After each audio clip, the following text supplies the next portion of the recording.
the PCSRA Radio Network and the Blue Hedgehog TV. We now interrupt your regular scheduled programming for the following sports special. This copyrighted broadcast is presented by the authority of the Pacific Coast Sports Racing Association, the International Motorsports Association, and the National Association of Professional Racing Leagues Incorporated for the private use of our audience. Any reproduction or rebroadcast, retransmission, or other disseminations or the use of this broadcast, descriptions, or accounts of this show without the express written consent of the Pacific Coast Sports Racing Association, the International Motorsports Association, and the National Association of Professional Racing Leagues Incorporated is prohibited. On the PCSRA Sports Network from Learfield IMG College. Welcome to the PCSRA Weekly Show and the IMSA Podcast. We're glad that you're with us to celebrate two shows for the price of one here on the PCSRA Radio Network. Today's PCSRA Weekly Show and IMSA Podcast broadcast has been brought to you by Budweiser, Love's Travel Stops, iHeartMedia, The Oklahoman, Newcastle Casino, Devon Energy, Sonic Drive-Ins, Rudy's Country Store and Barbecue, Harkins Theaters, Chevrolet, and by the Oklahoma Highway Safety Office, where we encourage all of you fans that together we can end DUI. Now, with the call of today's two shows from the Blue Hedgehog Studios in War Acres, Oklahoma, here's the voice of the PCSRA, Daniel Voiles.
And hello and good afternoon/evening. Welcome to the PCSRA Weekly Show and the IMSA Podcast. As the PCSRA is on the air here on the PCSRA Radio Network, the Blue Hedgehog TV, and on the PCSRA Radio Network. Daniel Voiles from here in our studios, ready for a doubleheader of fun here on the PCSRA Weekly Show. So that's exciting. So, yeah. That is, by the way, the national anthem of Brazil to our Brazilian friends that I have on Facebook. So, yeah.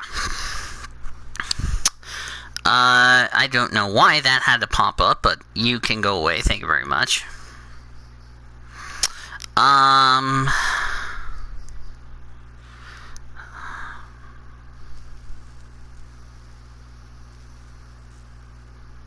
So, it's going to be interesting. So, anyway. A couple of announcements. Got a special event. If you didn't hear the special event on Friday that I talked about, we are going to have the battle of the SRA between ACSRA and TMSRA and PCSRA Uplifting, how are you doing? What's IMSA? It's the International Motorsports Association. But how are you, by the way? Yeah, we are really excited. It's really a good show. Anyway, we're gonna have that come out on November 11th. A time will be announced at a later date. I know. Hi, Greg, even though you're already in the voice call, which I'll introduce you later when we get to the weekly show. So, so with that being said, I got at least 4 panelists in here, but 3 are going to be talking because I have to make sure to keep this one muted, so that way he doesn't interrupt me. So, actually, wait a second, let me do something real quick. I need to actually make him deafen. There we go. Server mute. So, anyway, we're going to get the IMSA podcast started off, and we are ready to go. So, you only know World Endurance. Well, I might do a World Endurance next year for shows, so that'll be good. So, anyway, with that being said, let's introduce first is this the WeatherTech Sports Car? It's more like it's IMSA WeatherTech Sports Car Championship, Michelin Pilot Challenge, prototypes, all things that are related to IMSA. So, anyway, let me introduce the panelists for the first part of the show, the IMSA podcast. Joining me for the first part of the show, we'll introduce the other one later. We have Zachary Taylor and Nathan Orman for the IMSA podcast. How are you guys doing? Yes. Just to let you know, to the panelist that would be here for the weekly show, I had to deafen him, so that way, when I say we're ready, then yeah, there you go. Anyway, let's get right into recapping Daytona. The start had to be delayed due to the fact that there was lightning in the area. I'm actually going to get ready to tell you where he finished in just a second. Racing was good. Saw some strategies of who's going to be on slicks, who's going to be on wets, and all that good stuff. It was really exciting battles as far as the race weekend was concerned. And when it was all said and done, as I think I didn't find the results. Give me a second. Where did I put the results of IMSA? Because I do not have them anywhere. Give me a second, guys. Can't find IMSA results. Great. But when it was all said and done, it was the Mazda. You can go away. Thank you very much. It was I got it, Orman. It was Harry Tinkle and Jonathan Bomarito made it a Mazda 1-2 for the Daytona Prototype International. For GT Daytona, it was don't help me, I got it. If I can get the results. Where are the results? Give me a second here. Here it is. Wait a second. I don't think we have the results. Do we? Oh, here it is. Full results. Duh. Yep, it was Harry Tinkle, Jonathan Bomarito. GT Le Mans was Antonio Garcia, Jordan Taylor, and then Jack Hawksworth and Aaron Tillett. So, the results for the prototypes, there was only 7. The 55 Mazda won. The 77 Mazda second. Sebastian Bourdais, Barbosa got third for JDC Motorsports. Dean Cameron won. Pablo Montoya fourth. Pippo Durrani, Gavi Chavez, who subbed for who was it? Felipe Nasr. That's who it was. They came on 5th. Ryan Briscoe, Ringer Vander Zander got 6th. Tristan Vautier and Chris Miller came home in 7th. Hi, Elijah. Briscoe. I don't think Briscoe raced. I don't think. For GT Le Mans, Antonio Garcia, Jordan Taylor won. Earl Bambit and Lawrence Van Voot, the Porsche 911 second. Nick Tandy got 3rd. Bruno Spenger, Connor D. Felipe got 4th. Tommy Miller, Oliver Gavin 5th, John Edwards, Jesse Curran got 6th, and then the results. Ricky Taylor, Elio Castroneves had an engine failure. They did not finish, so they round out the Daytona prototype. GTD, Jack Coxforth, Aaron Talese got it. Townsend Bill and Frankie got 2nd. Mario Fahnbacher, Matthew McMurray 3rd. Alvaro Penty, Missa Gothenburg 4th. Tony Valander, Cooper McNeil 5th. Lauren Aschenbach, Gar Robertson 6th. Patrick Long, Ryan Hardwick 7th, Bill Overland, Robbie Foyley 8th, Andy Lally, John Parter 9th, and Mark Miller and Tilly, whatever that person's last name is, complete the top 10. Paul Holton, Corey Fergus 11th, Spencer Pompelia, and Rob Ferrari rounded out the field. So guys, what were your thoughts on the Daytona weekend after it got delayed 30 minutes? I'll start with Taylor.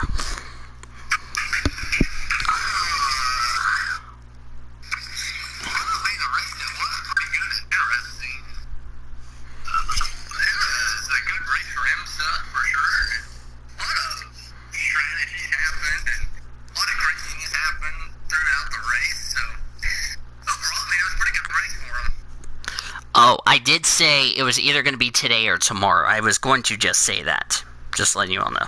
Orman, what was your thoughts on the IMSA race at Daytona? That was pretty interesting. A lot of great stuff happened and a lot of great strategy. I do want to mention, though,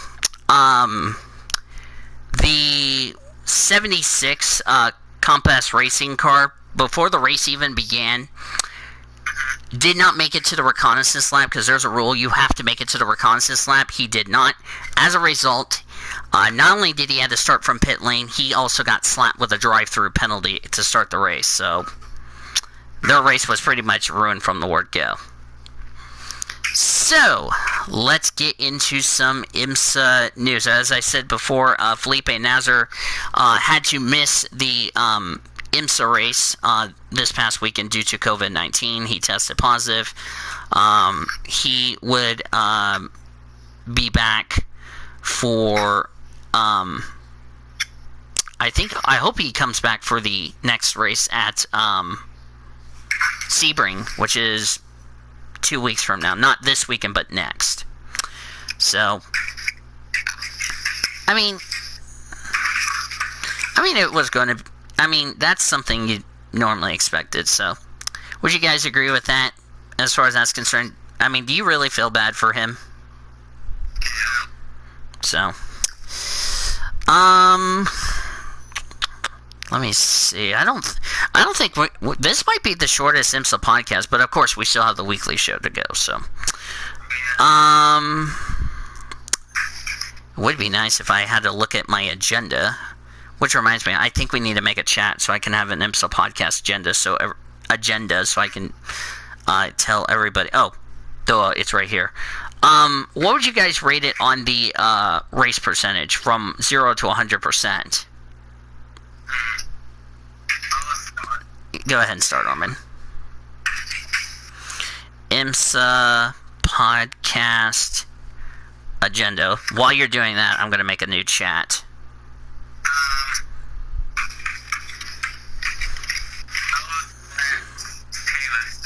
Taylor, what would you rate it from 0 to 100?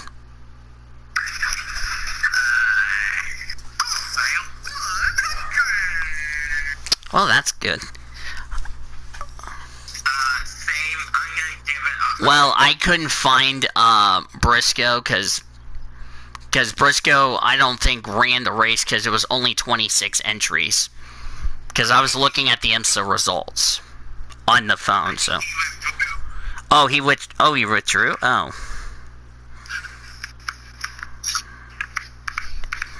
Yeah, because he wasn't on the list, so... Anyway, continue on. He withdrew? Okay, he withdrew. There you go. Okay, okay. What about you, Orman? From 0 to 100?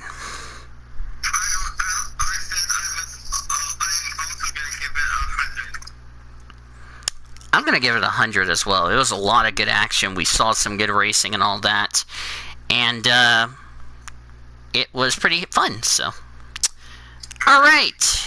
It's time to look ahead to, boys. Yes, finally we can talk about Sebring. Um, excuse me. I just belched. Which reminds me, by the way. Not a roast to anybody. We are going to have reactions this Friday at 2:30 p.m. at actually 2:15 p.m. Eastern time. On the IMSA TV, because the Pilot Challenge is going to run their second race of the season. So if you guys want to join us in the IMSA reaction call, you can. Of course, I'll be streaming it with the IMSA podcast logo on there. So what do you guys expect to see at Sebring with now that Pilot Challenge and IMSA WeatherTech Sports Car Championship are racing this weekend, along with the Prototype Challenge? Taylor, I'll start with you.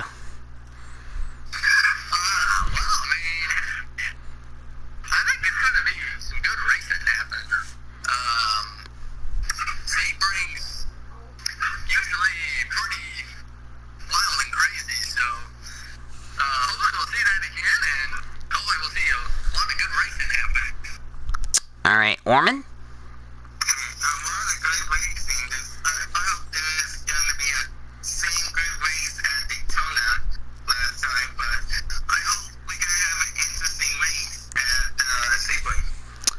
Yes, sirree. So it's going to be exciting. Really, I think it's going to be fun. So, final thoughts on the IMSA podcast before we jump over to the voice call for the weekly show? I'll start with Taylor.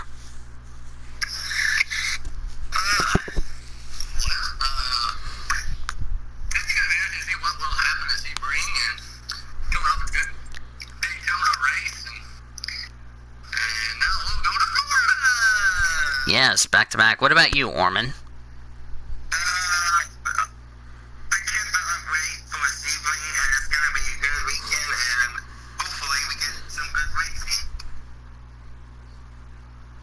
By the way, Greg, nice derp. I want to join IMSA for next year.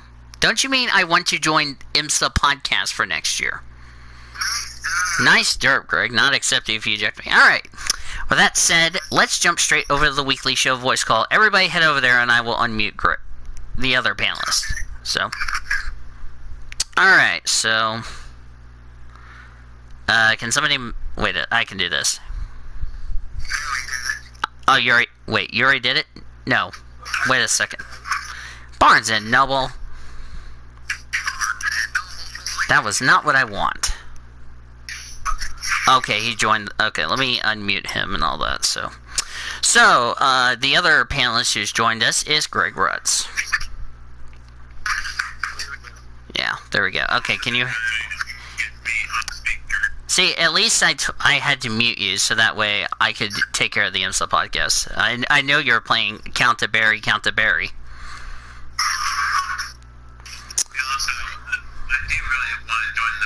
Yeah, we probably might do that for next year, so that way it's taken care of. Unless you want to do it before we get to Sebring, because all we're doing is just not doing predictions. We're just talking about keys to the.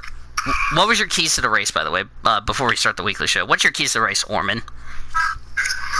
Before I forget, I was like, oh crap, I forgot something.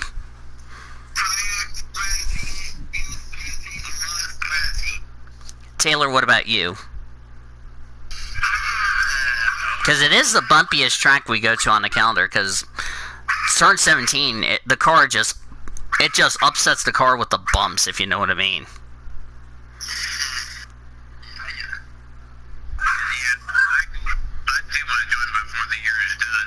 I know. Just to get this ping out of the way. But anyway, I think we're going to see, like, to your point, Orman, we're going to probably see tire track. Remember what happened 2 years ago? We had fuel mileage where the leader of one of the classes thought they won, ran out of gas. That's going to be another thing, fuel mileage. Okay, before we get to the weekly show, I need to say this. December holiday to Christian Russell in the NIRA, because he said the December 25th word that I'm not supposed to say. Oh, and you're going to get a point? Yeah, I'm not getting a point, Taylor. Not happening. Okay, it's time for me to say a December holiday point. Hugs. There, I said a December holiday point. But anyway. Alright, so don't have any other announcements because I took care of the announcements. So, for our portion of the weekly show, we're going to first recap. We're going to start in ABC order because that's how I do it on the show, in ABC order. We're going to first recap Austria, then we'll recap Indy. We'll talk about some key things. Here it is. We'll talk about the little incident that happened in the Cup race from yesterday. We'll rate the weekend. We'll talk about Sydney getting another supercar race. Then we have some other top story news, some PCSRA news, which, by the way, I've already mentioned about one of the topics, but you got a couple of others that are coming out. Then we have the NR report, which, by the way, if you have not signed up for Elijah's sign up for the NR 2003 big one, my suggestion is you should go do that. And then we will look ahead to Austria race 2 in the Red Bull Ring, Road America, which is a double header, and then we have Kentucky, and then we'll make our picks. So I knew you were gonna say that, Elijah, but anyway. Alright, let's, actually, I'm going to go over the top 10 results for Formula 3 and Formula 2 just to save us a headache. Okay. So, for race 1, okay, that's not what I want. That's race 2. I want race 1, thank you very much. Okay, just to save us easy, oh, hi, Great Lakes. You couldn't make it, my apologies. You can send me your predictions in my DM, Great Lakes. If you need the entry list, I'll have Orman send it to you in a DM. So anyway, race 1, the top 10 results for the first race of Formula 3, which is it's like the truck series of F1, if you know what I mean.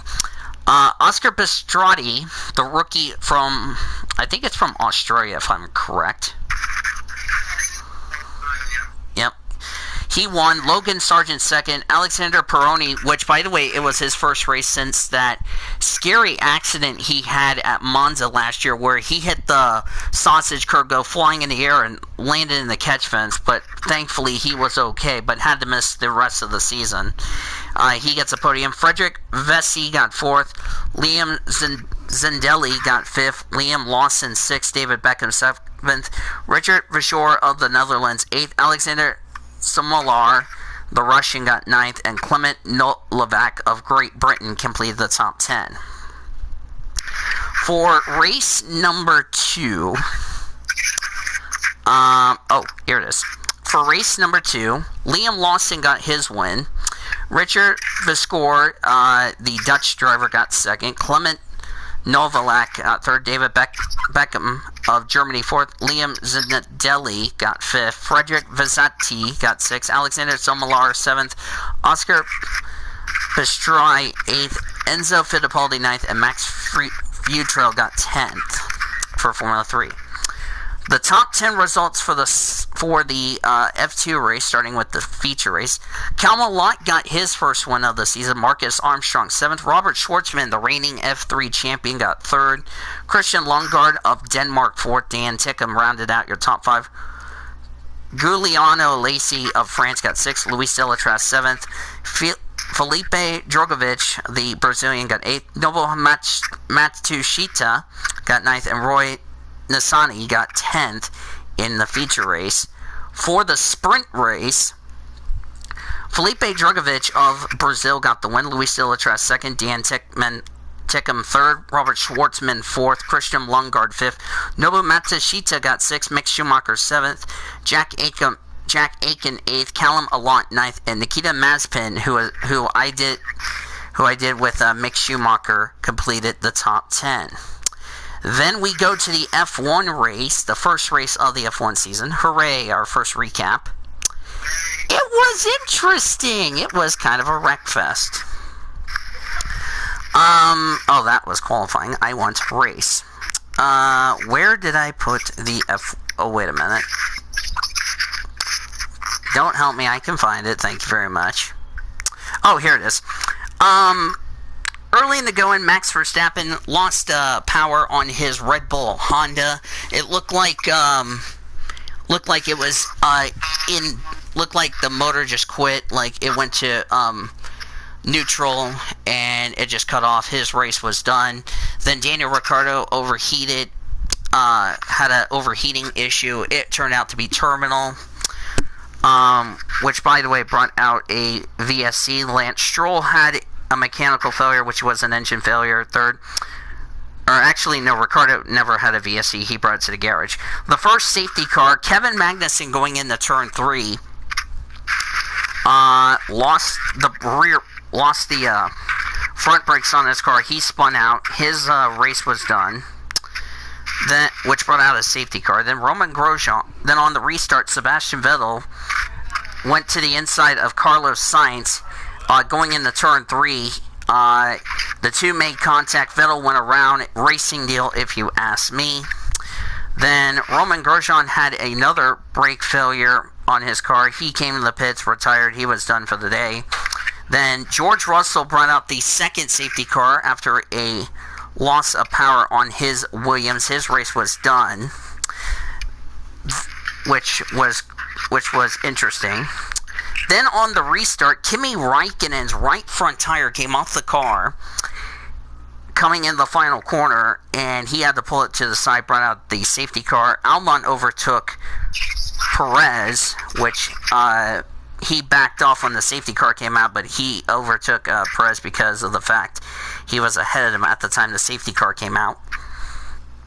And then the biggest story of the race, Lewis Hamilton and Albon going side by side to turn 4.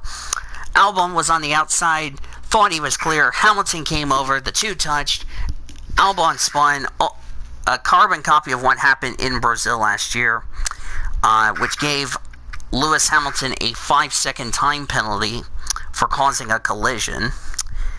And the rest of the race was like that. But at the end of the day, unfortunately, Valtteri Bottas sadly won.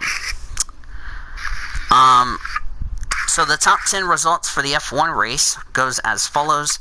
Valtteri Bottas, the winner. Charles Leclerc, who had a dreadful qualifying, which has to be disaster for him. He came on second.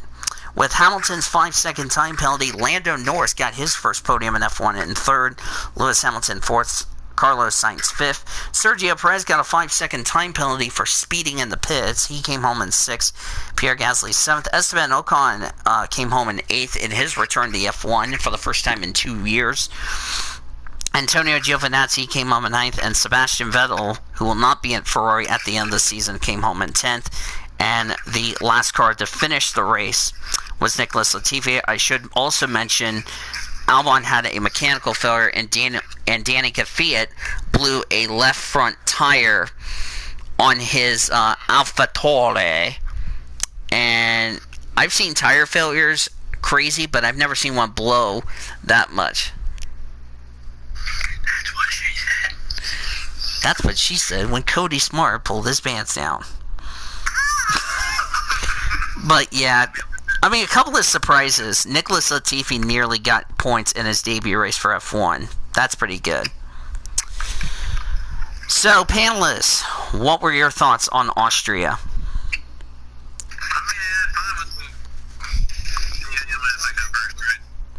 It doesn't matter who wants to go first. Go ahead, Greg.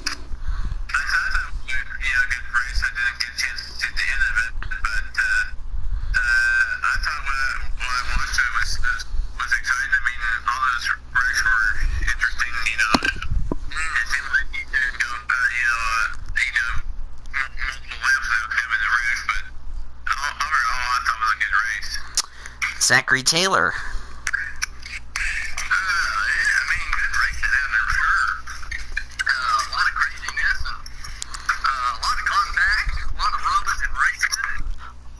A lot of mechanical failures, I should point out.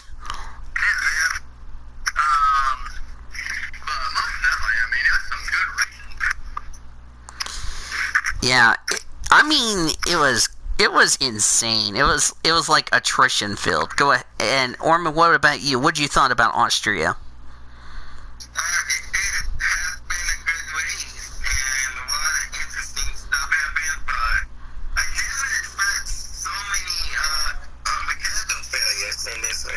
Yeah, because they haven't been on track since, listen to this, preseason testing back in February. It's July. That's how long. One little note I want to pass along. Lewis Hamilton ended up starting 5th because he got a 3 grid spot penalty, because what happened was when Bottas went off the track during Q3, Hamilton did not slow down. And I thought to myself, that was kind of a bit dodgy. I don't know if he slowed down or not. And they reviewed it. They decided not to penalize him. Then they had to look at it again, and then they reversed it and slapped him with a 3 grid spot penalty. And here's the funny thing. He has 7 penalty points, Lewis Hamilton does. He's 5 away from a suspension, and here's one more thing. We're only 1 race into the season. And he's about to get a suspension. Can you say the sentence, that's crazy?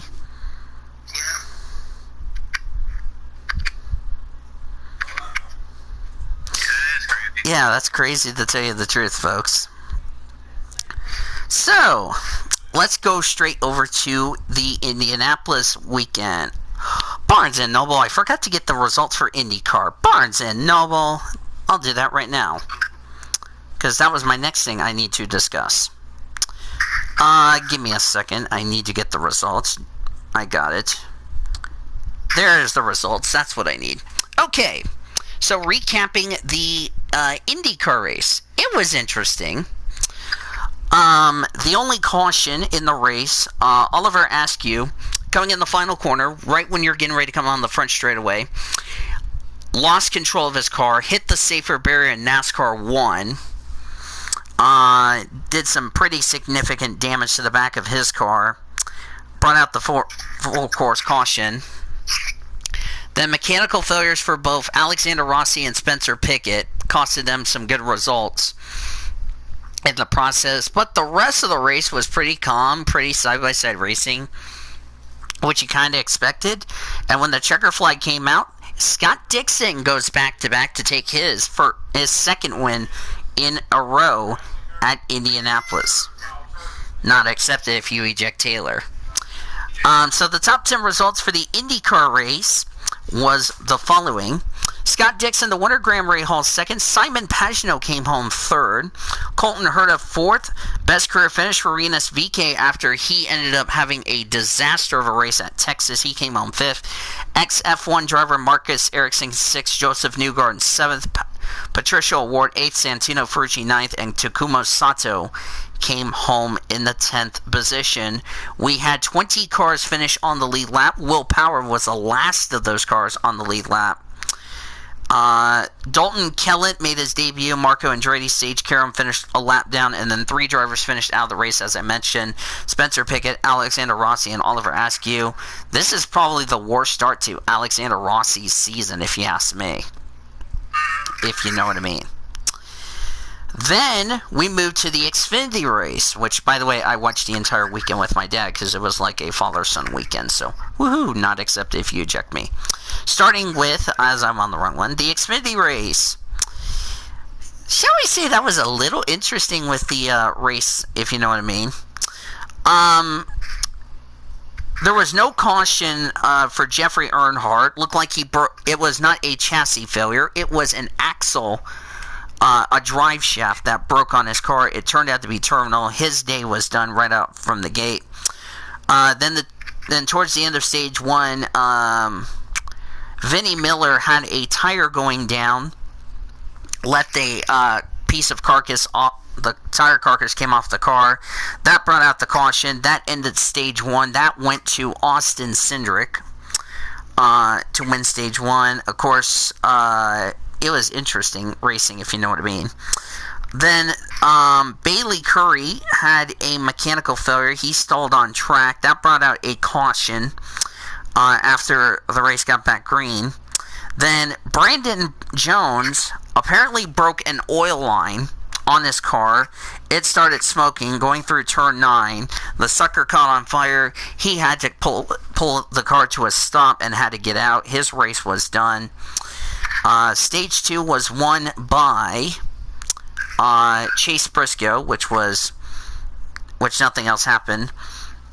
And then part of an axle came off of Tommy Joe Martin's rear of the car on the front straightaway, which brought out the debris caution. Tommy Joe Martin got yelled at by NASCAR to stop, because if he didn't stop, he would have been called to the NASCAR hauler for not obeying NASCAR's rules on stopping. So he had to stop, brought out the yellow. And then the rest of the race, I do not know how in the world they went 4 and 5 wide and not wreck, if you know what I mean. So it was crazy racing. And when it was all said and done, it was Chase Briscoe, the Indiana boy, who took the checker flag on the road course at Indianapolis, the Pennzoil 150 at the Brickyard. So the top 10 results for the Xfinity race were the following. Chase Briscoe, the winner. Justin Haley, second. Noah Gragson, third. AJ Allmendinger, fourth. Austin Cindric, fifth. Ross Chastain, sixth.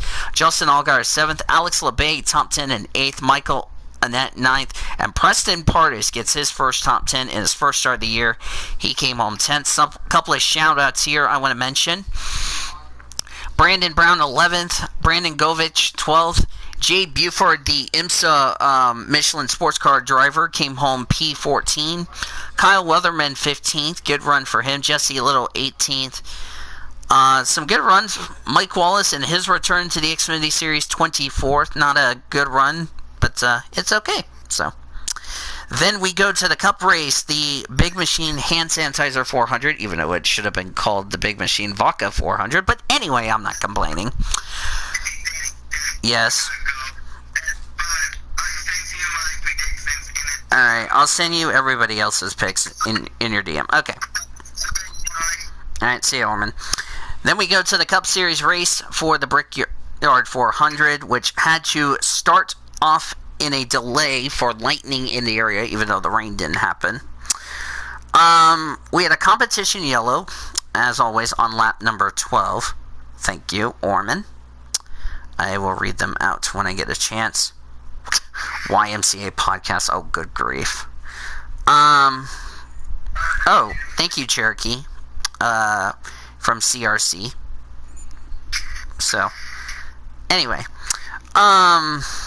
So we had a competition yellow, but then the dumbest incident I've seen pretty much in the race, if not all season, happen.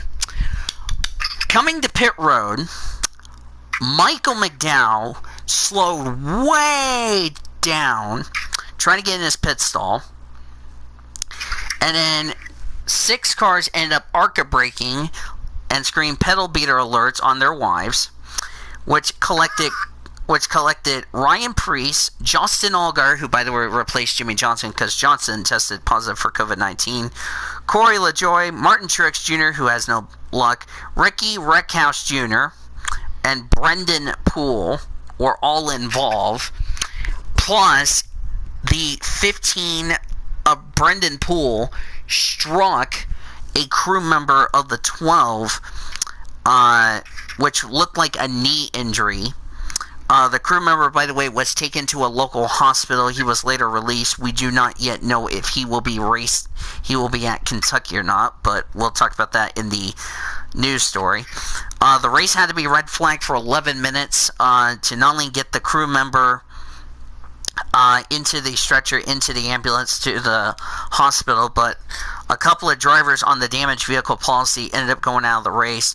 Truex got penalized 2 laps, but Truex said, screw it, I'm done. I'm not going to continue because of the engine failure and now the crash. So, yeah. When the race did get back going again, Ryan Newman cut a right front tire down going into turn 3. He pancaked the right side of his car. The damage was so bad, he was done for the day. And of course, all the drivers involved in that pit lane incident was okay. The rest of stage 1 was calm and clean. It was won by William Byron. Then another right front tire on Eric Jones. This time, Eric Jones going into turn 3 blew a right front tire. He pounded the wall so hard, he could have flipped and all that. His race was pretty much done.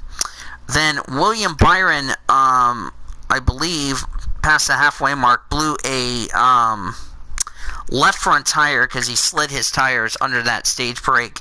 He blew a tire. His race was pretty much ruined. Then Ryan Blaney made contact with Brad Keselowski. Blaney spun, got in the wall, pretty much ruined his chances of a good result, which he was done for the day. He couldn't meet minimum speed. He had to go to the care center because the NASCAR officials were screaming, "Get out of the car," so loudly. Rest of Stage 2 was won by Kevin Harvick. Then another right front tire with Alex Bowman in the turn number 1. He pounded the wall pretty hard. And then Denny Hamlin, who was leading the race, pounded the wall with another right front tire down. The race went into overtime. And coming to the checker flag, Austin Dillon, Matt DiBenedetto both collided. Apparently, Austin Dillon tried to shove Matt DiBenedetto in the grass. Matt DiBenedetto did not appreciate it. He gets loose. He gets in Austin Dillon. They take each other in the wall. Austin Dillon retaliated by spinning the 21 after they wrecked and brought out the yellow. And Kevin Harvick wins the Brickyard 400 for the third time in his career and second in a row. Yeah. So the top 10 results for the Cup race was Kevin Harvick the winner, Matt Kenseth second, Eric Almirola third, Brad Keselowski fourth, Cole Custer fifth, Kyle Busch sixth, Michael McDowell seventh, great run for him, Tyler Reddick eighth, Bubba Wallace ninth, and Joey Logano, aka Little Girl, came home in the 10th position. So panelists, what were your thoughts? Figures, by the way, Taylor. So panelists, what were your thoughts on Indianapolis? Taylor, I'll start with you. Because you posted the photo in the president's chat, you derp. Yeah, okay. I thought about Indy.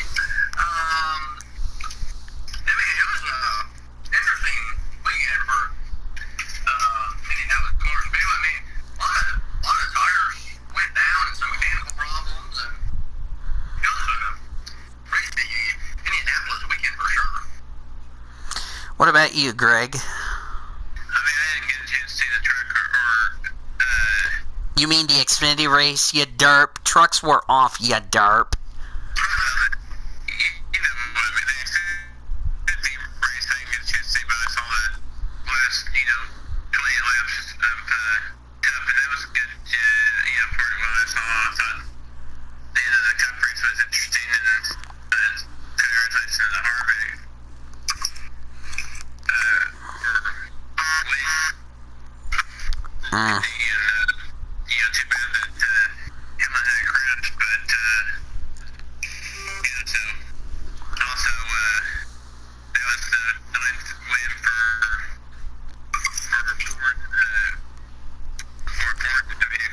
Yeah, it was. The point system sucks. All right, let's get into the conversation that needs to be. Did somebody? Oh, I didn't see that one. But anyway, let's get into the conversation that needs to be discussed. We mentioned about the pit lane incident that collected 6 cars and a crew member of the 12.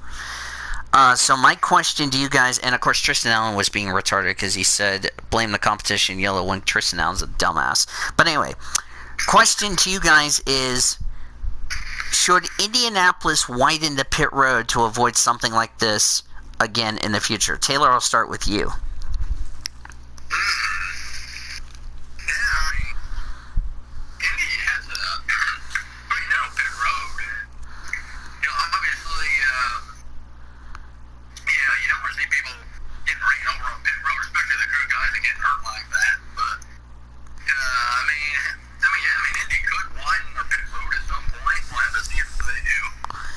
Greg, what about you? I mean, I have to agree with what Taylor said. I think they did need to widen their pit road.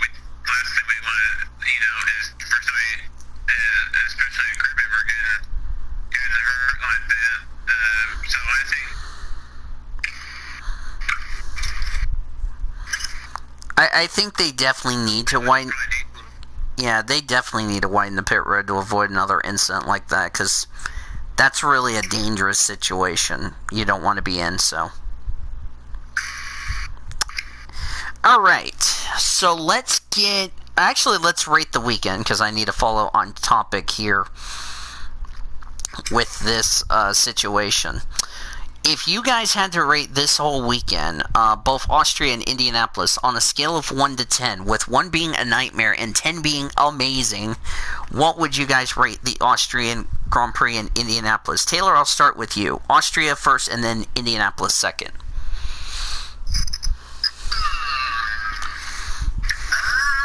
I'll give both races a 9. All right. What about you, Greg? I'll say 9 for the entire weekend. Alright, for me, Austria, first of all, I did not expect the race that I got yesterday.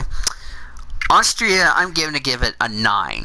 I did not expect big names like Carlos Sainz, Lando Norris, Sergio Perez. Racing Point, I did not expect them at the front of the field. I mean, who would have predicted that before the season began? Ocon, being out of the car and getting points in debut with Renault. Big surprise. I mean, a couple of big surprises right here is that Red Bull, first time Red Bull got a double DNF. I don't remember the last time Red Bull got a double DNF. If I could think off the top of my head, the last time Red Bull had a double DNF, oh boy, I want to say... That's a good question. When's the last time? I think it's the first time since,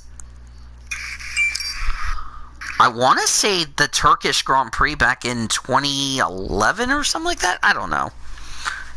But it's been a long time since they've had a double DNF. No, correction. Azerbaijan. That was the last time they didn't score points. Yeah, last time they didn't score points was Azerbaijan. Before that, it was the Turkish GP with Mark Webber and Seb. So, the only surprises I see on the list when I looked at the results, the big one, Max Verstappen, who we thought was going to take the fight to Mercedes. Unfortunately, that didn't happen. So, for Indianapolis, as I said on my show yesterday, I'm going to give it a 9. The Xfinity race was amazing. The Cup race, I did not expect a wreck fest. Like a huge wreck fest. Especially tires, because I knew tires were going to be a big thing, if you know what I mean. So, yeah. So let's get into, going back to the, I need to go back to the, I guess Orman also had to go check up on his female compadres. Let's get into the top story news. Now, I heard rumors, and we were just talking about this in the NOFSRO. There has been rumors that Texas Motor Speedway, the race in 2 weeks' time, might be canceled because of another state that shut down. Now, I cannot confirm this because... Oh, by the way, you just said it about Ace Garcia because he said the 5-letter word plus. But anyway, according to sources, they're saying Texas Motor Speedway in 2 weeks' time could be canceled and would not be laid up as far as that's concerned. So my question to the both of you is, if this is confirmed, how will this affect the NASCAR teams? Taylor, I'll start with you.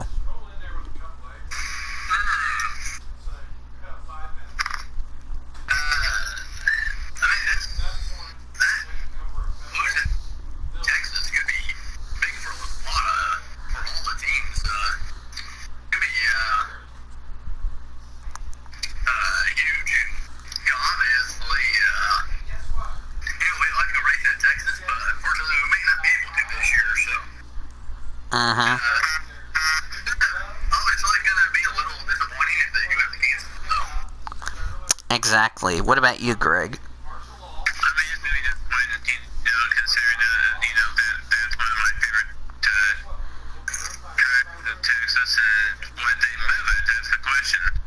Yeah. I hope they would move it somewhere else, because they've already canceled Kansas, which is another... Actually, Kansas did not get canceled, Greg. It just got postponed.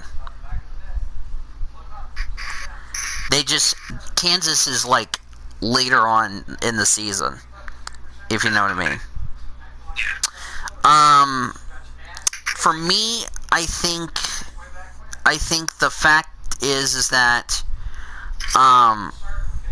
I think the fact is, if Texas does get canceled and does not get made up, then I could see probably Atlanta or probably another track getting that race, if you know what I mean. So what do you guys think? Do you think Texas is going to lose their date, or do you think that's not going to happen? You can let me know in the chat while we are discussing about that. Next thing I want to go over from Adam Stern. If I can go back up here, because oh, wait a minute, I'm going the wrong way.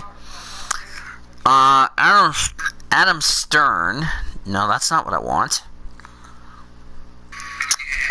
Give me a second here. Unless I need to go back. Give me a second here. Alright, let me go here to Twitter, because this is much easier. Adam Stern just reported that yesterday's race was the most watched sports programming since, listen to this, Vikings San Francisco in January. The race viewership of 4.343 million is up 32% from last year's corresponding calendar weekend at Daytona, and up 46% from last year's Brickyard 400. They got a 2.67 rating and a 4.34 viewership, which is big, if you know what I mean. What's your thoughts about that? That's pretty big for them.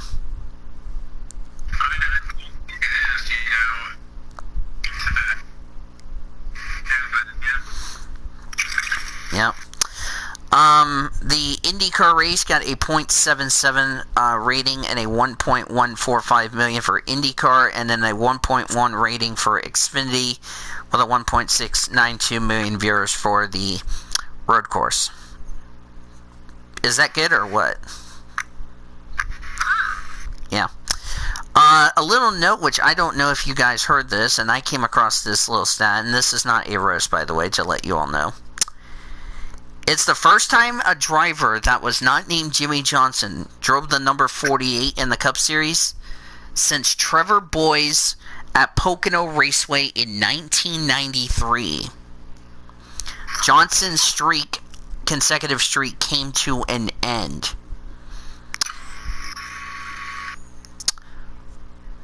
Yeah, first ever race he has missed in his career, which that big streak came to an end, so...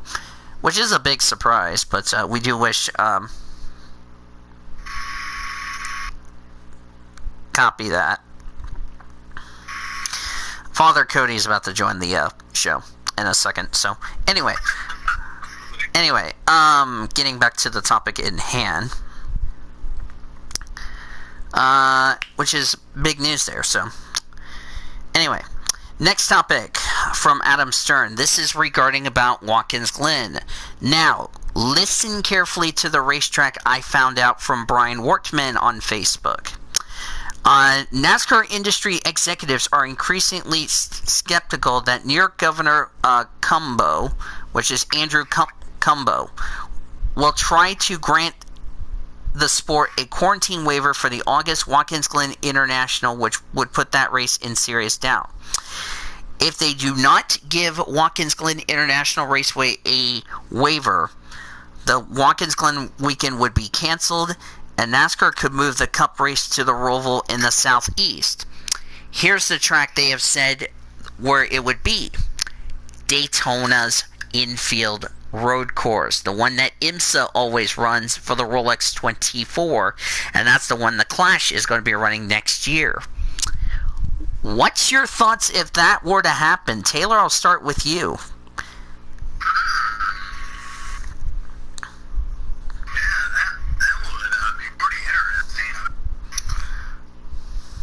they don't get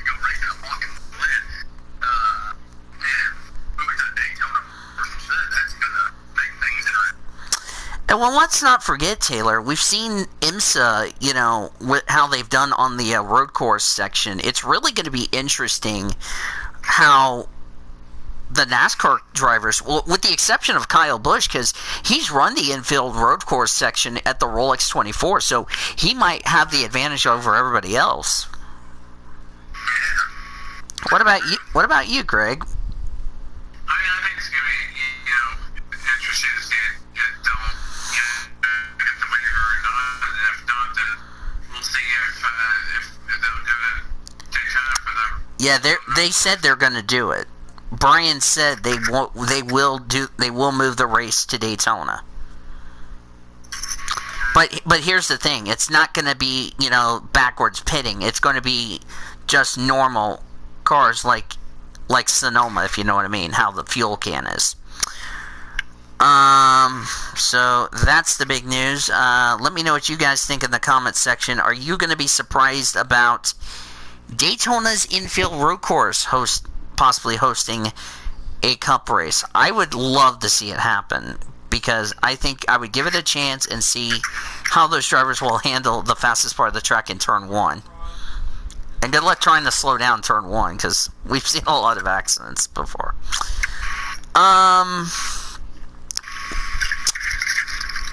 Let me see from Bob Pockris. Let's get to the controversy news that came out today. And I normally don't want to speak. Let's get right into, first off, Richard Petty Motorsports. We'll talk about this, and we'll talk about the Bubba Wallace situation. Richard Petty Motorsports has sponsorship from U.S. Air Force. Last I asked for a copy of the contract was 2017, and it was a $2.2 million deal through an ad agency for sponsorship of a couple of races and significant activations throughout the year. So, on Air Force. So, yeah, let's talk about this little controversy. Normally I don't talk about President Trump and politics, but President Donald Trump tweeted to NASCAR driver Bubba Wallace today, wondering why he hasn't apologized for the investigation into the nose found in his garage stall back at Talladega in June. This is what Trump had to say. Has Bubba Wallace apologized to all of those great NASCAR drivers and officials who came to his aid, stood by his side, and were willing to sacrifice everything for him, only to find that the whole thing was just another hoax? That and the flag decision has caused lowest ratings ever. End quote. NASCAR then released a statement saying, quote, "We are proud to have Bubba Wallace in the NASCAR family, and we commend his courage and leadership. NASCAR continues to stand tall with Bubba, our competitors, and everyone who make our sport welcome and inclusive for all racing fans," end quote.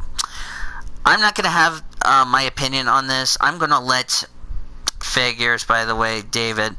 I'm not going to have an opinion on this, but what's your thoughts about that, Taylor? I'll start with you.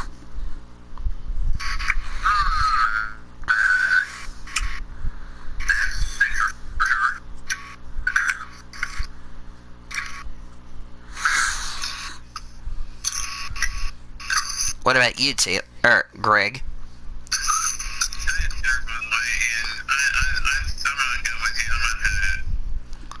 Yeah. Excuse me. Yeah. Anyway, as my dad's being a gooper. Okay, off topic here. Nestle drumstick with peanuts blizzard of the month. Okay then. What, Dad? Not right this second, Dad. Anyway. I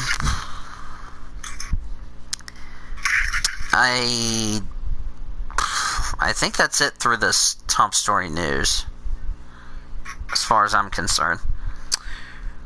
Yeah, Jimmy Johnson is probably going to get another test to see if he can test negative twice, so that way he could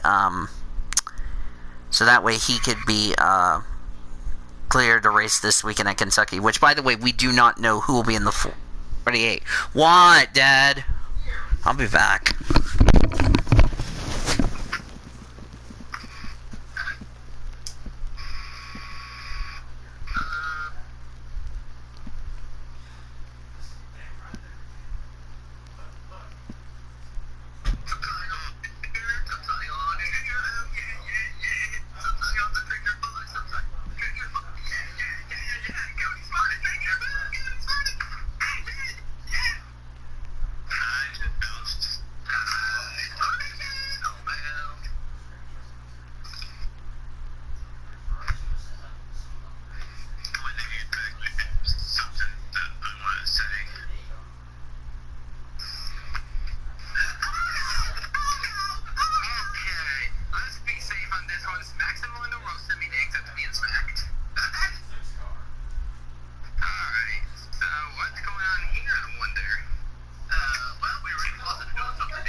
Hi, Father Cody. As usual, Taylor.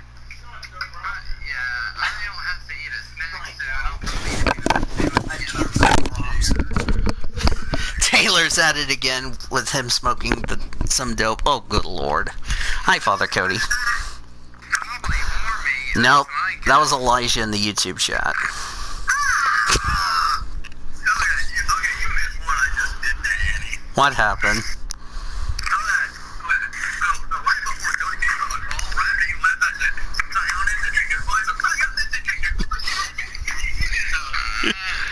And then you got busted.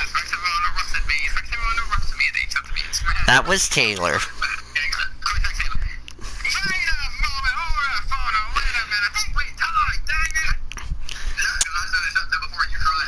By the way, Cody, not a roast, but Ace Garcia said the 5-letter word plus in the NOFSRL server. Oh man, that's funny. Yes, it is. So, I don't know where you're at right now. We are... Oh. Plums and bills. I forgot to go over the little deal. Sydney, by the way, the motorsports park, got a round because Winton got postponed. And we don't know if Winton's going to be made up, so... Yeah. But, I was going to let Cody go ahead and get his thoughts on Indianapolis. Okay. I'll make an exception, okay? Okay, I gotcha. Yeah. So before we go on, I want to say that a couple hours ago, we found that there may be something wrong with another one of our cats. If a lot of you guys did not recall, I had an orange tabby who was about a month and a half to 2 months short to his 12th birthday. He passed away. Oof. And a month and a half ago, we got a new kitten named Jasper. So yeah. Now we have another cat, a female gray tabby, who's having what looks like to be similar issues, but we yet to send her to the vet. We intend to do that this Saturday, but she is currently 11 years old, and her 12th birthday isn't until next April. Dang. To be fair, a lot of our cats, before we even got Jasper, all of them have lived a full life. I mean, all of them right now are 11 years old. But hopefully we won't have to deal with the burden of another death in such a short time. Yeah. We'll be keeping back with updates on that. And even though I have gotten word that it will probably inevitably would occur in the next year or so, because due to the lifespan that we've had with all of them in the past, that includes cats that we've had for the past 15 years. Dang. But yeah, moving on from that, we've had 2 races. We've had the Xfinity Cup, right? So Yeah, Xfinity, probably, like, without being biased, because that freaking guy won again. Not being biased, I say that's overall one of the best races I've seen this season. I mean, we've had plenty of entertaining finishes and all, but we really, truly never had an entertaining race. I mean, even at Daytona 500 was a bit of a snooze fest until the end of it, which that wasn't even a good ending, even though it was chaotic. But this is one of the first times this year where I really thought it was a really good and entertaining race. I mean, there are battles all over the place, people experimenting a new track. It's always great to see something new because it really pumps up the ratings, and dang, they did it again with the Xfinity. I tell you. I don't know how in the world they went 5 wide and they did not all die. It's like, how do you go 5 wide and keep it together? That's impressive. Yeah, it really is. So, I would probably rate that race as somebody just said hi in the DM there. She's a Discord friend and cousin of my girlfriend, believe it or not. I'll rate that race. I am going to say either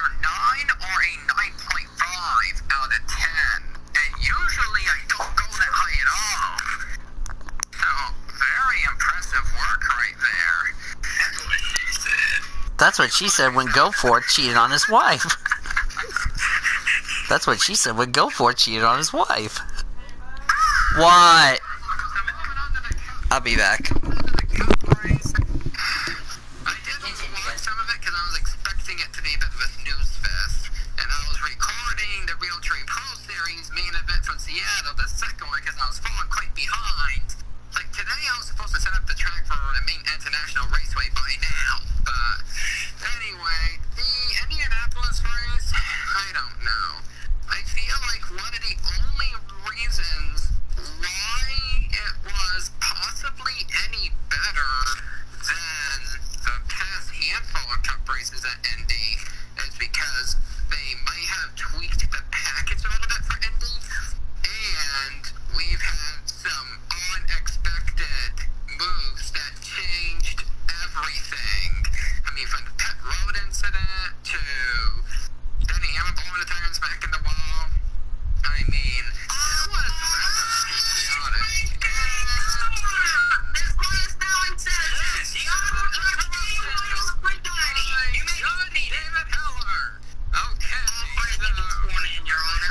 Oh boy.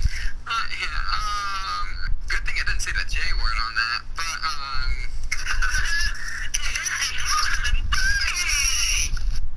it wouldn't have been just like the race is not funny because it was boring. But yeah,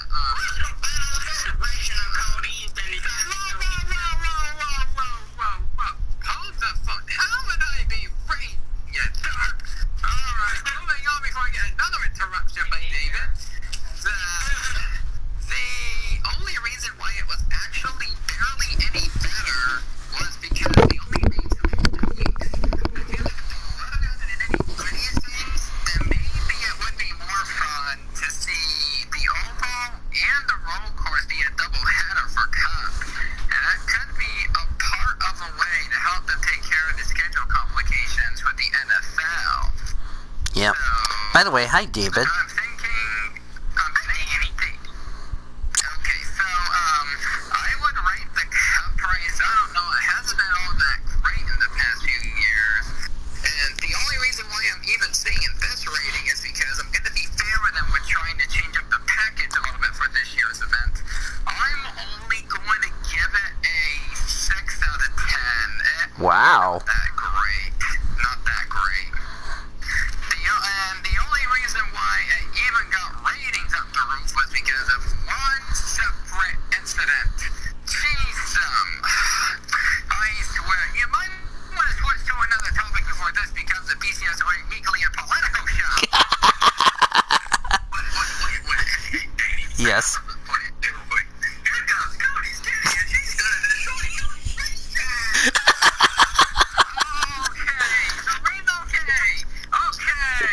Okay, we had to red flag the random race because there's a cat on the track. Somebody call Cody. Okay.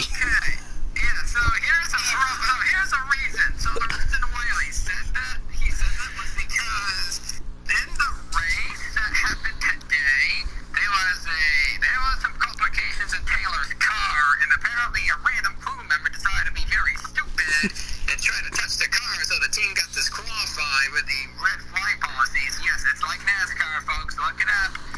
So Taylor decided to get a little triggered, and instead of roasting me in the race, he decided to say something like that instead.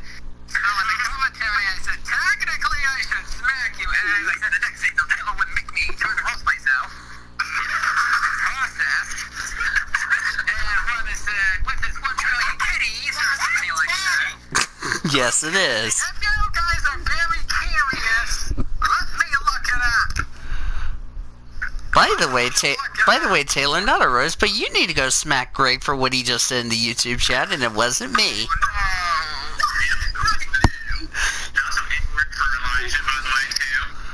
Oh, butter. Okay, let me see. He said Taylor is not clothed and dancing. Okay, here we go.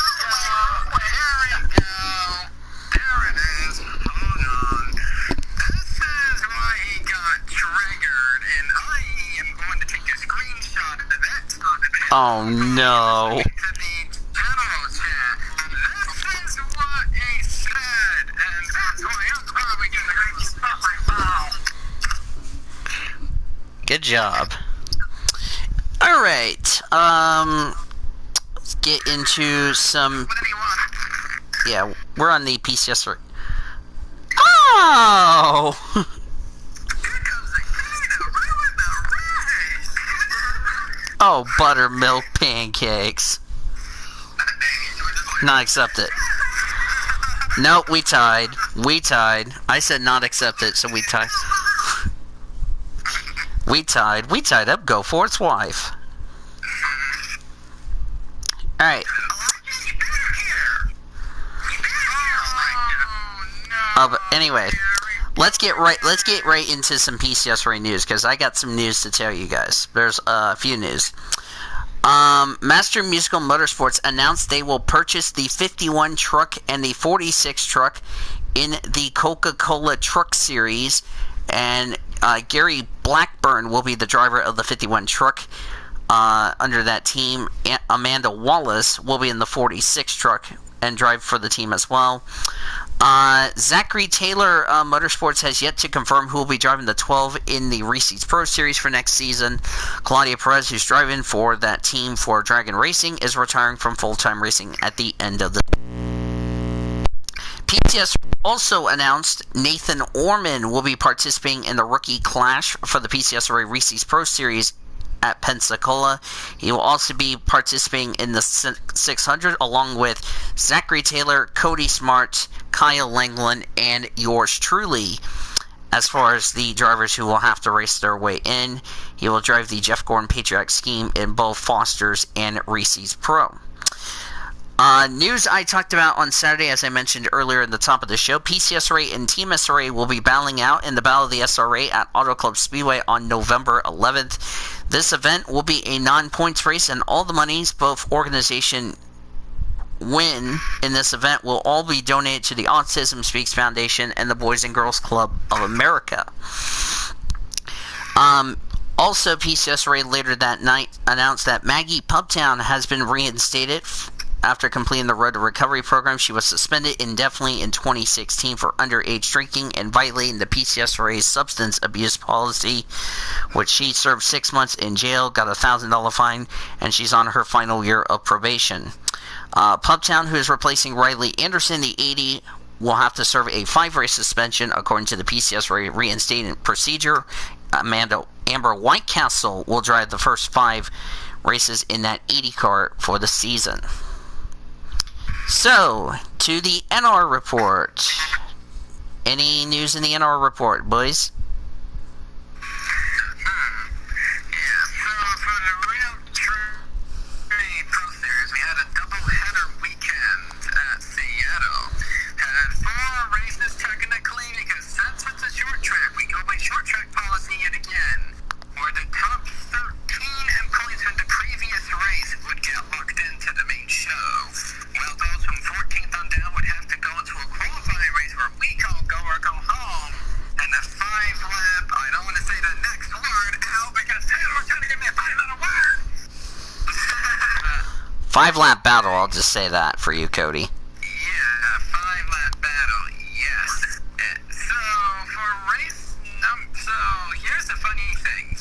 The people who had to qualify their way in were the same people on races 6 and 7.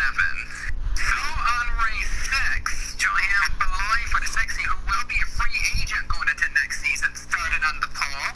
And Alex Fletcher took the lead early on lap 1 and decided to dominate until he had contact with Nathan Smith in the number 5, which led for Smith to get the victory, and Alex Fletcher managed to finish 5th to get in the show.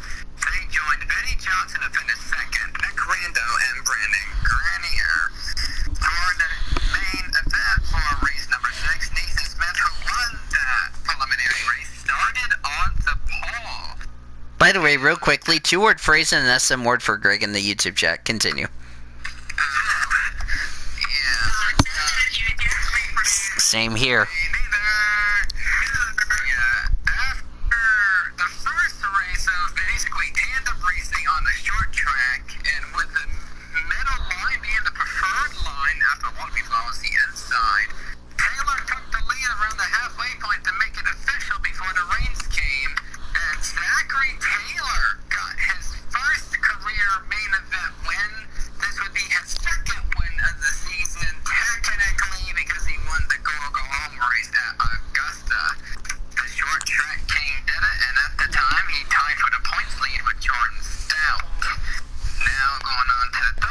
which is the qualifying race for race 7, Brandon Gurnier started on the pole. Now, it all started with a major wreck where all so many cars. Okay, you're not going to believe this. There were 14 cars that started in the race. Guess how many were left going to the first restart? How many? 8. Damn. Half the field basically DNF'd, and that cut 5 laps into 2, with Lucas Azaris now in the lead. But then after that, we had even more problems. So not even completing a green flag lap, Connor Schultz on an 88 cut a tire and dragged Alex Fletcher into the wreck. They both DNF'd, and therefore both of them would end up facing DNQs as well, bringing it down to 6, and would force a green-white checker finish. Was the field pretty much the same, except for the fact that Noah Kim ends up technically would be qualifying into the race at 5th. After the restart, there was some aggressive battles for the win, but in the end, Nick Rando was at the back bumper of Cesaris, passing him, and that gave him the victory. J word and a jail word, David, in the YouTube chat. Sorry to cut you off, Cody. In the qualifying race. And Nick Rando would join Lucas Cesaris, Noah Kim, Benny Johnson, and Chase Buck into the main event. With Nathan Smith finishing 6th, he would DNQ. The main event had an inverted lineup, which gave Abby Adams at number 16 the pole after finishing in 14th. The race winner, Zachary Taylor, started 12th. As we had a few people who were in the main event 60 and queued, that gave people a chance to start it off in the back with Lucas Cesaris 16th, Noah Kim 17th, and Chase Buck ended last. We were about to start a race, but it was very controversial as the pace car turned off their lights as the rain came in once again. The officials were nervous about their plan, but they decided to keep it under yellow, which means laps started to count, if I recall correctly. But then an action had to be done, therefore they stopped the cars while cleaning up the track from it being wet, of course. Because, they only do rain tires at road courses. We already had that. So, while they took about an hour to clean up the track, Zachary Taylor, the race winner, was facing issues with a gearbox that he didn't find before race 6. Now here comes even more controversy as one of the officials caught one of the crew members of the 56 touching the car. Now we all know that's a huge no-no, which that would get them disqualified from the race, which is why Taylor got triggered and decided to try to roast me during the race. Which means personal foul, excessive racing of the car. He knew what I was gonna do. Dang it!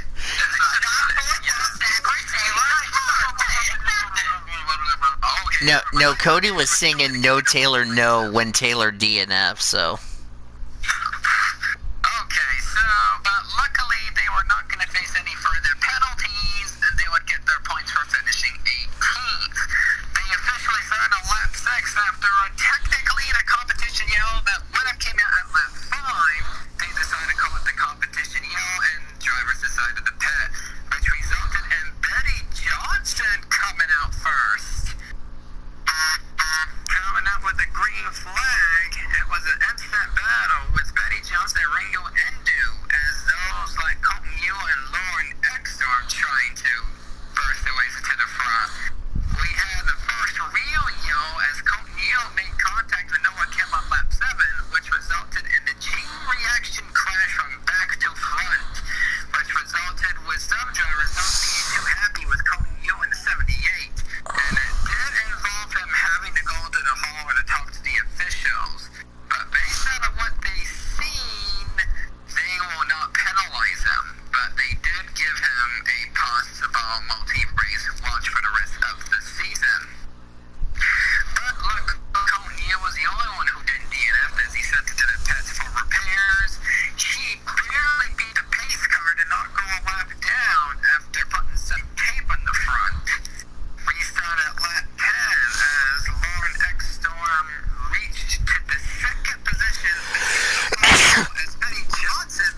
Excuse me. which gave the advantage to X-Storm and Chase Buck as he was able to dodge it just in time. Eventually, we had a 3-car breakaway for X-Storm, Buck, and Collins to battle it out for the race win. As Colton Yu, who had damage before, managed to get to 4th place. And it looks like he was going to close him down with the top 3 fighting each other for the win, but there was a yellow at 3 laps to go because guess what? Rain. There's usually weather at Seattle. But the officials realized that since it was probably going to result in a green light checker finish, they decided to conclude the race, and Lauren Ekstrom would get the win at Seattle. This would be her first win of the season, and this would result her to get in the points lead. Coming down to 2 races to go until we determine the championship 4. And right now, that would be Lauren Ekstrom in first with 114 points. Jordan Stout in second with 105 points. The number 5 of Mitchell Collins with 103 points. And the last driver who would be in the final 4 at the moment would be Zachary Taylor with 99. Even after losing a points lead, he is still managing to stay inside the top 4. And those like Ringo Indu, who did lead the points before, the first one out looking in, 4 points back. And there's no more go home races for the rest of the season, since that was our final short track. As people have gotten mathematically eliminated, right now only 19 people can mathematically contend to get into the final 4. Next time, we'll be going to the main international raceway, the most treacherous track we'll be going to all season, with all curves and I don't know how it goes. But anyway, these races, okay, David accepted me and smacked.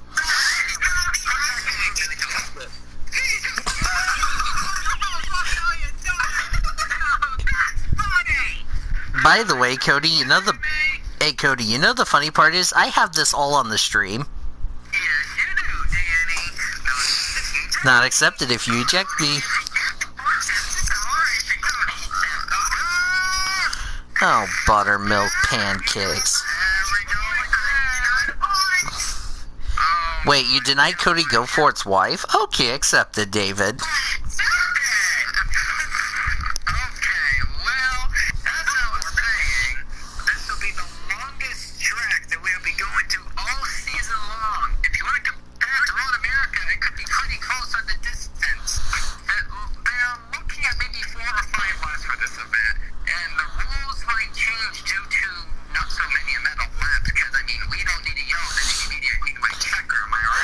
Yep. So, they're certainly looking into having it be Formula 1 rules next time when we head to Maine.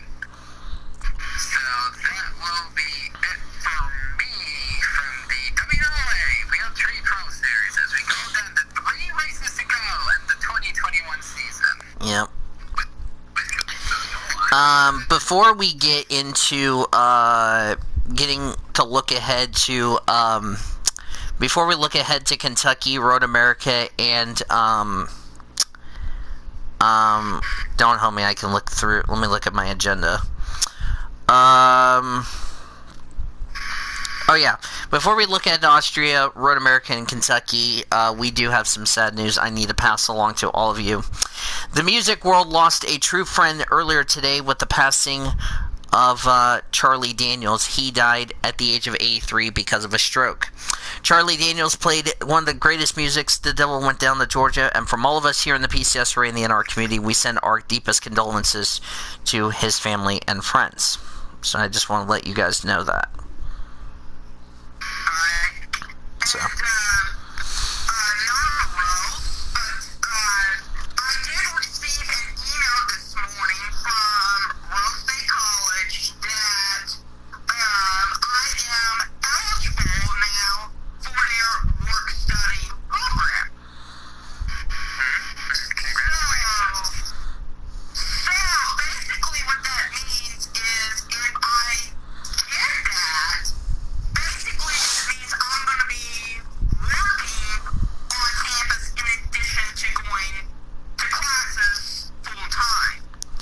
Which you would be in a dorm room, right? No, I'll still be driving back and forth. Sweet. That's good. That's good news there. So, I don't know what that means as far as how often I will appear on the weekly show going forward. But if I do get that, it may have an impact on how often I appear on the weekly show. We'll just have to wait and see. That, and also since you just recently joined the IMSA podcast, so. Right. That, So. that too. And speaking of that was, I do apologize for missing the IMSA podcast. Yeah. Not only was I dealing with that, but also I had supper as well. So. Which, by the way, I had supper, and no, I did not share. Figures. Speaking of the IMSA podcast, there's not going to be a show next week because of the fact we have an off week. There will be one in 2 weeks to discuss about the race weekend from Sebring. So, I'll have to update your roles then. So, but there will be we'll get to this week's upcoming events and all that. So, all right. Speaking of Kentucky, let's preview Austria 2. The IndyCar doubleheader at Road America. Let me remind you guys, this is why it's a doubleheader. It's because to make up for Toronto that ended up being canceled, and also Kentucky. So Taylor, let me start with you. After what we saw in the Austrian GP, and with all the drivers going back to Austria for F1, F2, F3, what do you think we're going to see after what we learned from the first race?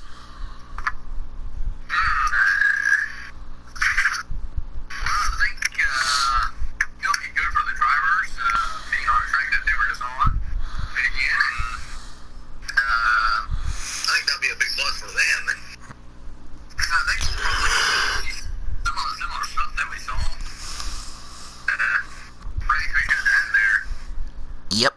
What about you, Greg? I think it's going to be a good race week, with Kentucky and Road America. Looking forward to it. All right. So let's talk about this doubleheader at Road America. Of course, this is to make up the race for Toronto. What do you guys think we're going to see at Road America? Now it's only 2 races at once, because I've been to the track and it's amazing. Do you think we're going to see some good racing at Road America, or do you think it's going to be one of those fuel mileage races if it was anything like what we saw at Indy last week?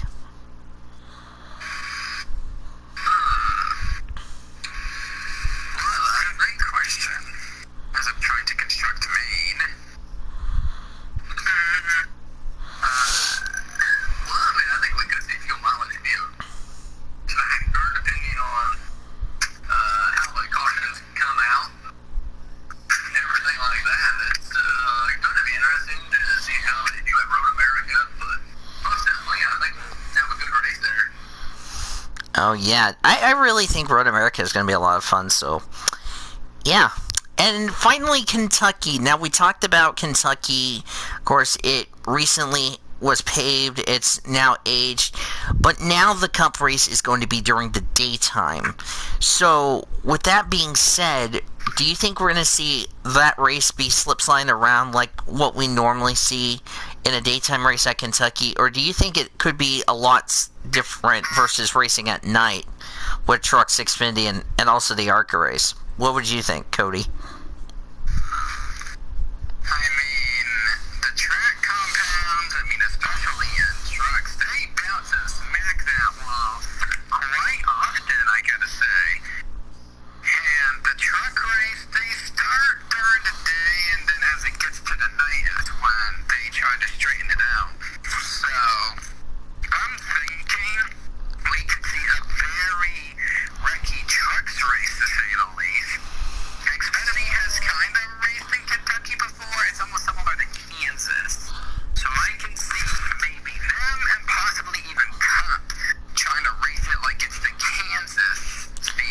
Now remember, Xfinity is a doubleheader to make up for New Hampshire. Just going to let you know that. Yeah, I mean, I do not know why New Hampshire decided to be postponed, because what I heard from the local news channel, New Hampshire's actually kind of decent. Yeah, worse than us right now, but still. Well, actually, it was canceled for the Xfinity Series. Then again, the only race they didn't cancel was the Cup race. Not yet. There you go. So, yeah, I mean, Xfinity, that could get a little interesting with a doubleheader, though. Like, they could try to gain a feel for the track before they go on. Plus, I'm curious if Busch is doing this one for Xfinity. Yeah, I'm really interested to see how that will play out. So, with that all said and done, let's get into the predictions brought to you by Courtyard by Marriott. Here's how the predictions work. Driver to win, driver to stay away from, driver you think is the dark horse. 1 point apiece for every category, and it should be a lot of fun. So let's go over the global standings. Following the first Austrian race and also Indianapolis, coming into the week, Cody Smart took the points lead from yours truly. He has a 2-point advantage over yours truly.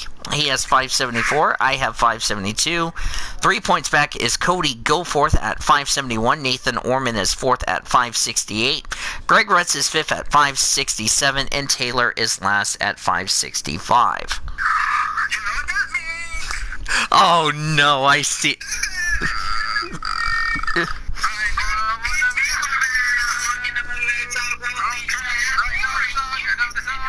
Oh. Is it No Taylor No?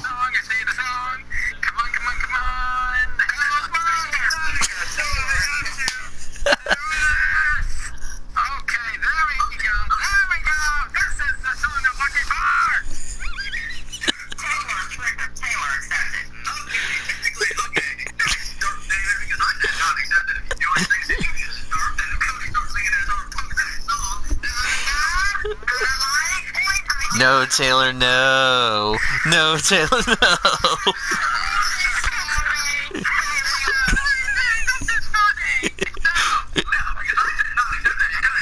Did Taylor share some dope?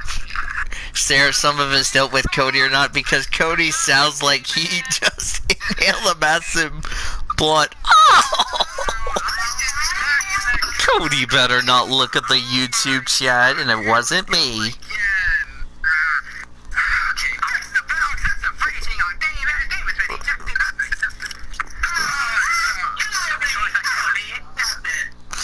Alright, for the NASCAR standings, getting on topic here, Cody Smart still owns the points lead in that category. He leads at 359 points. Greg Retz is second at 332 points, which is a total of 27 points. But don't look now, Nathan Orman is 1 point back in third place at 331. Kyle Langland is fourth at 307 points. Zachary Taylor and yours truly are tied for fifth at 298 points.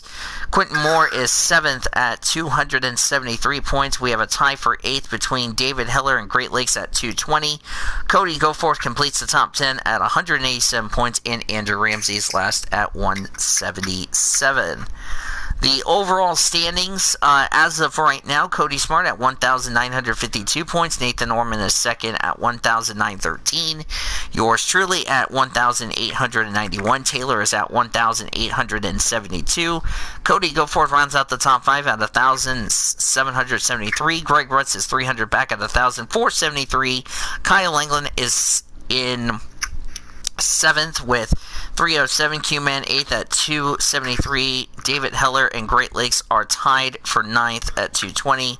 Andrew Ramsey rounds out the group with 177. And then the bonus points, Cody Smart has a 5-point bonus point lead over yours truly. I have 18. Cody Smart has 23.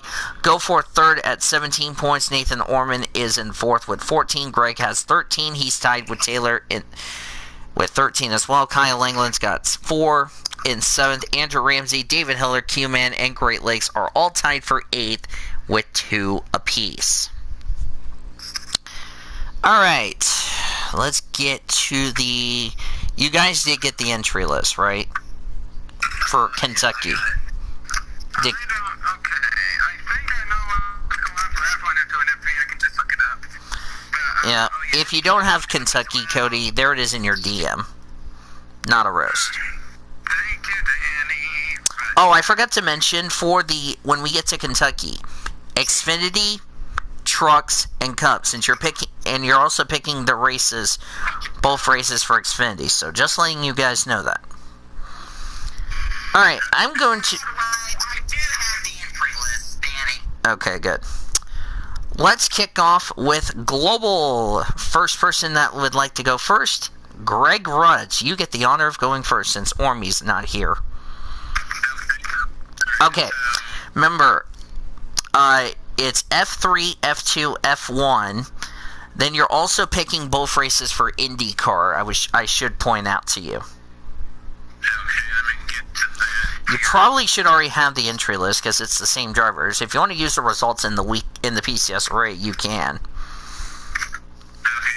let's see here if I can find that. Here, I'll ping you Okay. if I can find you. While I'm doing that, I just want to go ahead and let everybody know, next week we have a double header of the PCSRA, which I will get to that when we get to this week's upcoming events. So if you want to use the results, you can do that for the entry list and all that. Yeah. F3 is the same way, so. Oh, if you want me to ping you, Cody, I can, so you can get the drivers. Wait, what'd you say, Cody? Oh. But you... Okay, I pinged Cody for that one.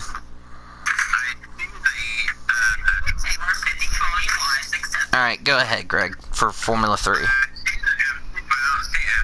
I just pinged you, you derp.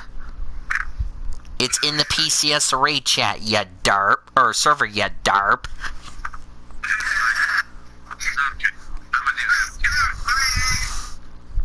Not accepted if you do anything to us. By the way, I just want to say this. I do not want to be at the ART this week because of what happened between the two ART cars that collided in the feature race.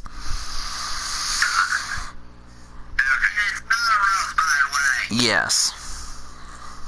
So I'm gonna do F2 first.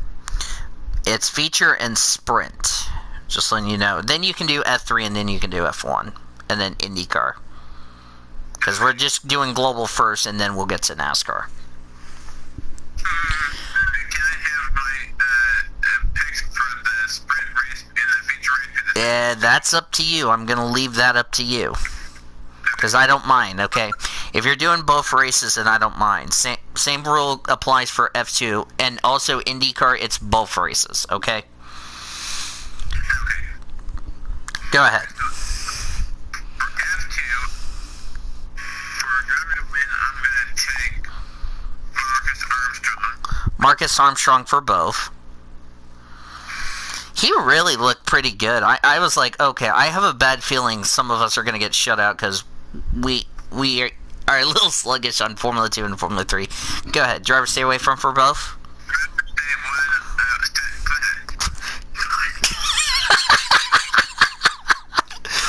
Driver to stay away from, getting back to the topic here. Somebody add that in the quotes chat in my server.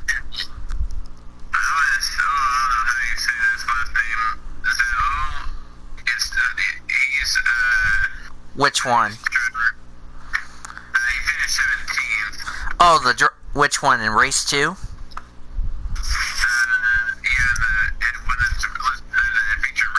Marino Sato, that's who it is. Stay away from driver. Go ahead.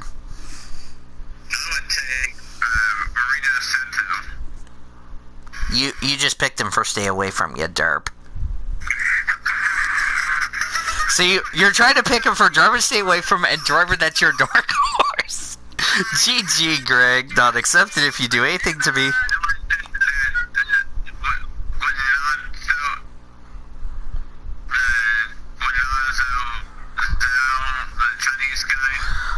Oh, Guan Yu Zhou?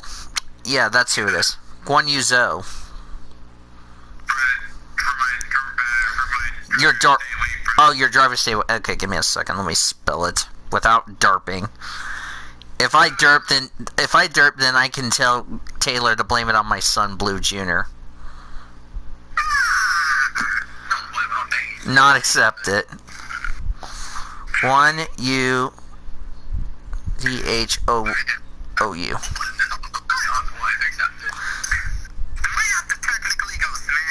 Yes, because he roasted you, Cody. Not accept it. Nope. Nope, you didn't get me. No, I said not accepted. By the way, I said not accepted, so we tied. No, Danny Boone got caught. There you go. Okay, Formula 3, Taylor. Or not Taylor, Greg. Okay, there's a dirt for me, okay? Okay. Oh, you chicken wing of Cody Smith Beller.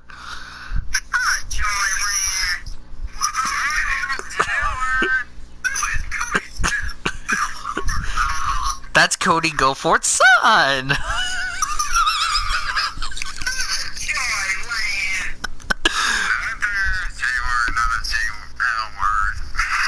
Okay, continue. Okay.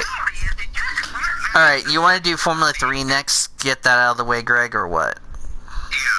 Yeah. Okay. Just like I say, you can just use the results because I have it pinned. Okay, I'm definitely going to change my picks because I know my dark horse backfired. My dark horse backfired.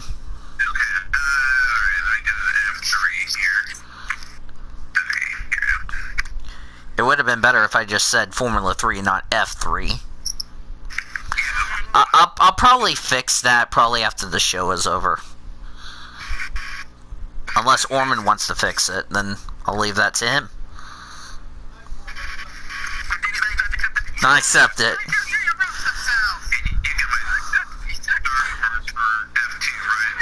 Yeah, I already written it down. I'm just waiting for you to make your F3 picks. Because remember, I gotta send all this to Orman, so just letting you know.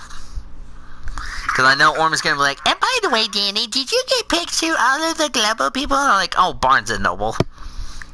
Because that's how Orman is.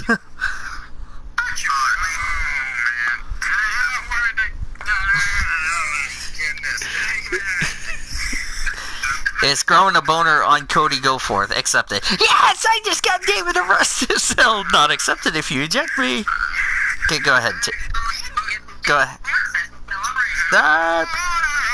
Okay, go ahead, Greg. Alright, for my driver win for F3, for race 2. Are you doing both races? Because it's both races. It's race 1 and 2. Okay. At least I clarified. Liam Lawson. There we go. I might actually... I could pick him as a dark horse because he did very well, so...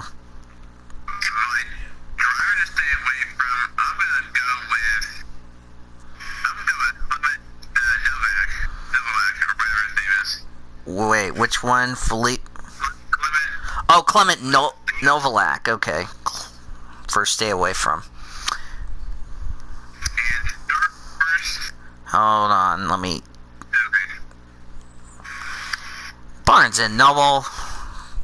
I forgot to add the L. Novalak.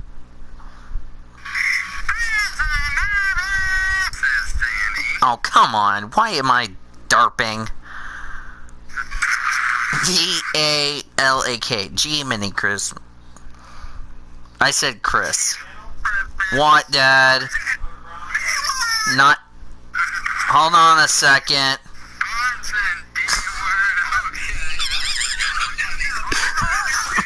Dark horse. Yes, it does. Dark horse, Greg.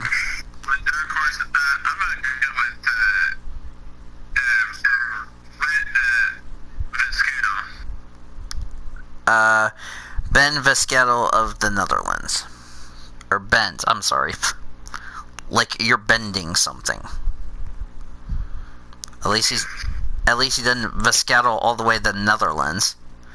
VSCCAAL. Okay, F1, and then I will be right back, because I gotta go get my dad something. Okay, Formula 1, since you probably know the drivers by now. Valtteri Bottas. I knew you were gonna pick him.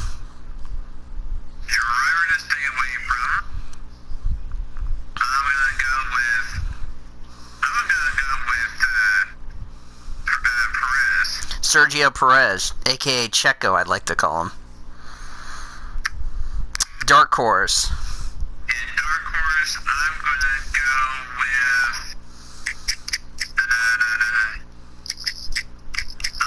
Charles Leclerc. Charles Leclerc. They might have upgrades already ready. Okay, IndyCar. Now, let me look at the entry.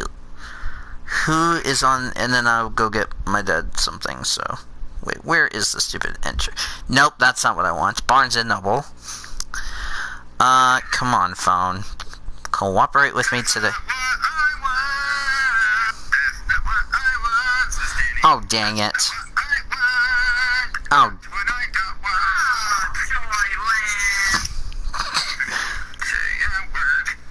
Okay, you can just wing it out. Because I don't have the entry list, so.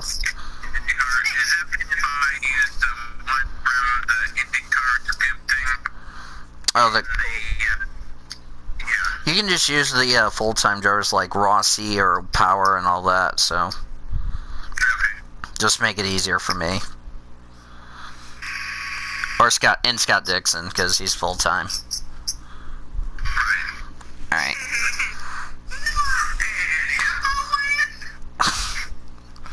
By the way, Taylor, you're next, so when I get back, you better write your picks down.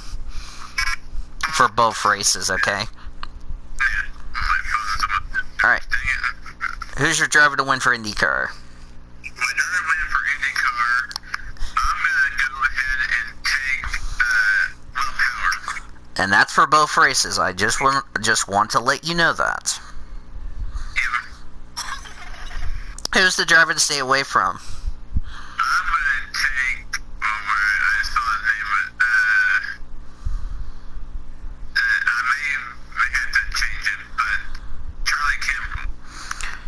Yeah, he's a full-time driver, so you're fine.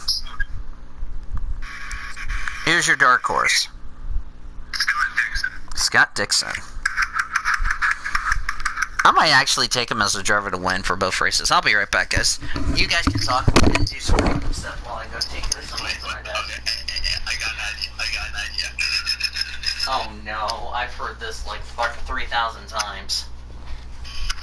I have it.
so before we get... Alright. So before we get... By the way, before we get to Zachary Taylor's predictions... Oh, Greg's gone. Alright. Okay. Can I mention something? Can I say something real quick before I get interrupted? Before we get to Taylor's predictions, want to remind everybody, and we'll talk about this on our this week's upcoming events. Next week is a double header of the PCSRA Weekly Show. First, at 2 p.m. Eastern Time, you'll have the original PCSRA Weekly Show, which is going to be next Tuesday. Then, at 7 o'clock Eastern Time, baseball's greatest stars, Albert Pujols, Anthony Rizzo, and many more take on the greatest game of all of the Midsummer Classic. Who will win the 2020 MLB All-Star Game presented by MasterCard? You'll find out when our live coverage begins at 7 o'clock Eastern on the PCSRA Radio Network. Check our local listings for the start time in your area.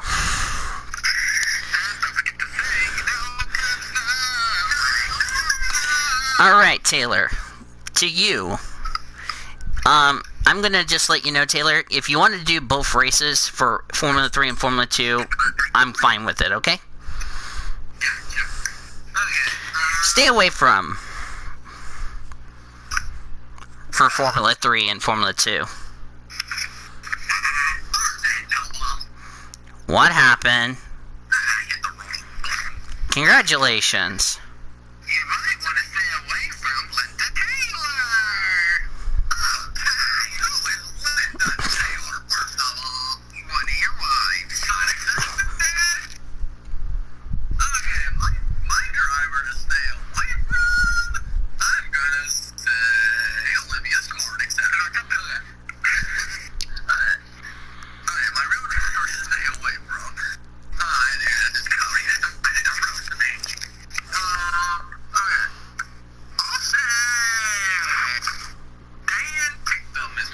Dan Tickham. Would that be for both races, or?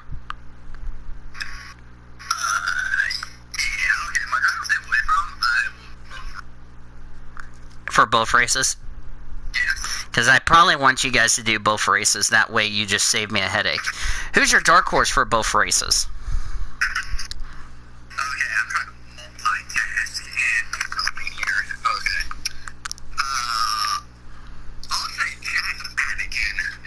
Jack Aiken? It's Jack Aiken. Wait, let me make sure you did it right. If you did it right, congratulations. Wait a second. No. Not accepted. Taylor? You derp. I'm talking about Formula 3 dark horse, not Formula 2, you derp.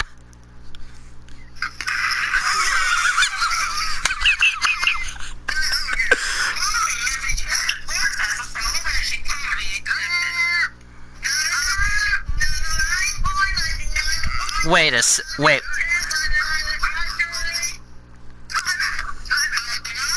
Hey, David, I want to hear what Taylor said. What were you going to say, Taylor?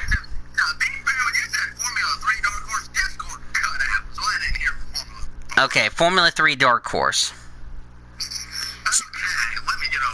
Wait a second. Did you derp? Wait a second. Taylor derped again because he gave me a Formula 2 driver for Formula 3, so...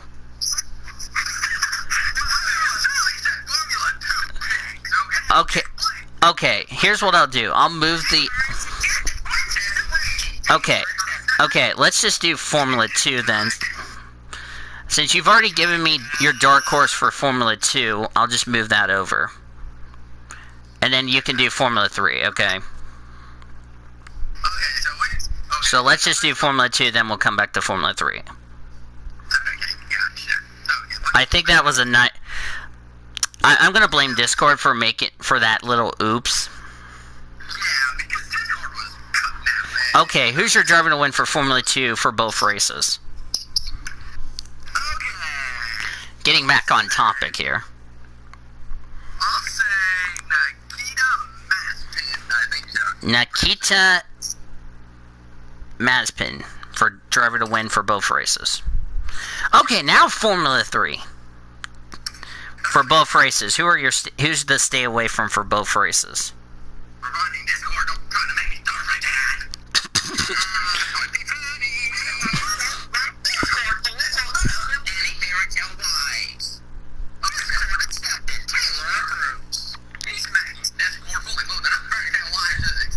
With Maddie. Okay, driver to stay away from for both races for Formula 3.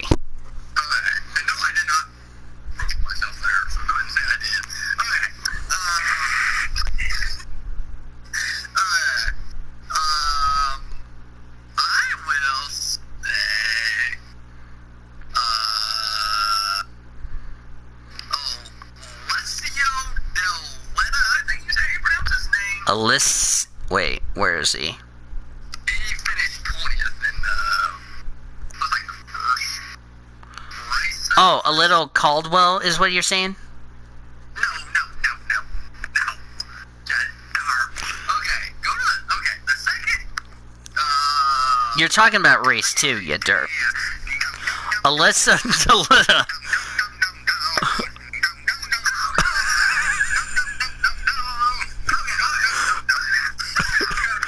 Technically, Cody, you should be on the board for another holiday. Okay, if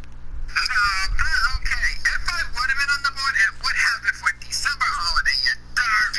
I don't think it should be. Okay. Okay, I got it. I found it, Taylor. We're good. For both races, correct? Dark horse. I'll say Roman is going to be my dark horse. Where did he finish in race 2? Oh, there he is. I found it. Roman. Okay, I can spell that with a flying color. Wait a second. Roman. See, this is why I have to go back and forth between Discord and my notepad. Stanek. Stanek. Okay, I got it down, Taylor. Who's the driver to win, Taylor? For both races. Orman's, I'll make an exception for Orman since he did both races. So anyway.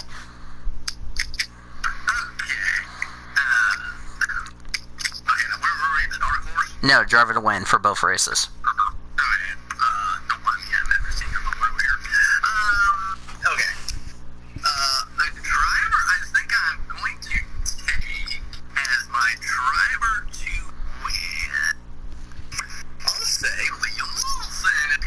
Liam Lawson. Liam, why is your son breaking the law? Get the pun. Liam, your son just broke the law. That's why you're not a Lawson. Alright, who's the driver to stay away from for F1? Okay, so my driver to stay away from F1, Cody's William One. Accepted. Your real driver to stay away from? I will say, Kimmy Raikkonen will be my driver to stay away from. Yeah. Let's hope he makes sure he keeps all 4 tires on the car this time around. Dark horse. Okay, SpongeBob Taylor Pants. Nice motivational belch.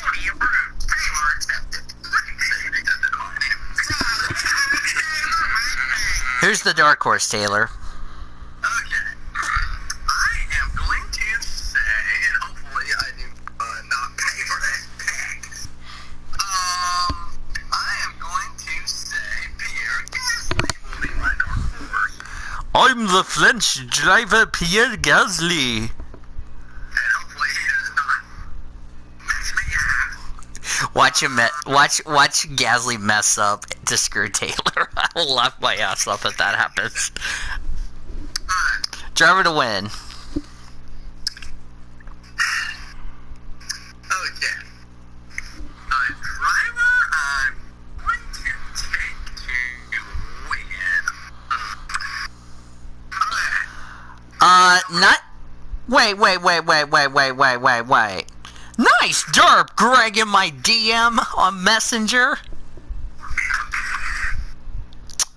First of all, Ryan Sieg is not in the truck series. Second of all, your driver to stay away from is too easy. Third off, he did it in a different order. Okay. No, he said trucks, Ryan Sieg, Matt Mills, Noah Gragson. Cup. The Cup one he got right. He said Corey Roper, Austin Hill, and Zane Smith are in the Xfinity Series, and Ryan Sieg, Matt Mills, Noah Gragson in trucks. Bruh. Nice derp.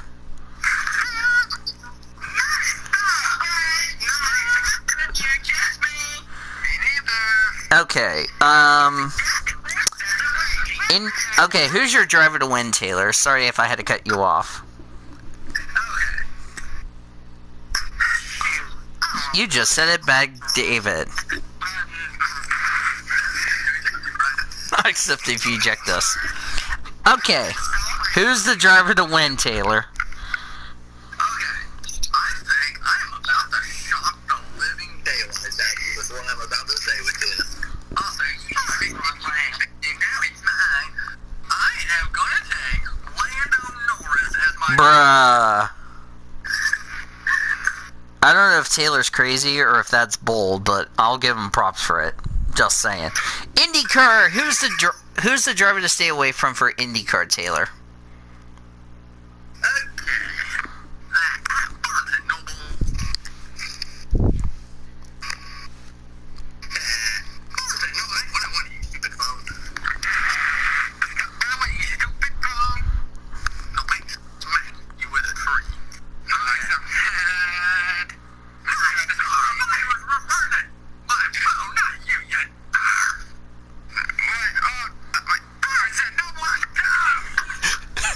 Yes, Cody Durr. Best part, Taylor. I have that on the stream too. Yes, it is. When I have it on the stream, it is funny.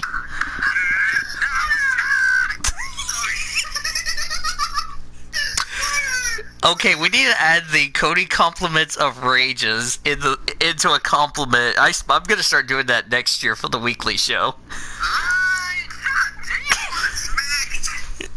Dang it!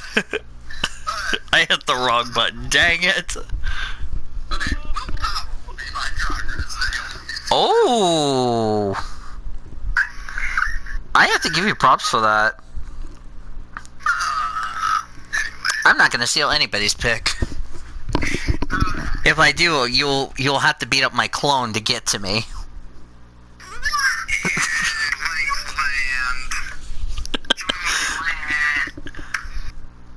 Hugging Cody Smart land. Okay, Dark Horse Taylor. Nice motivational belch.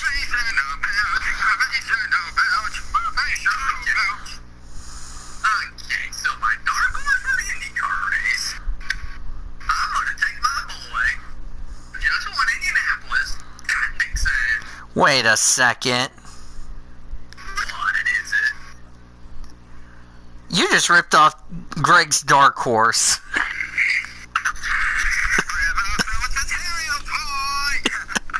Driver to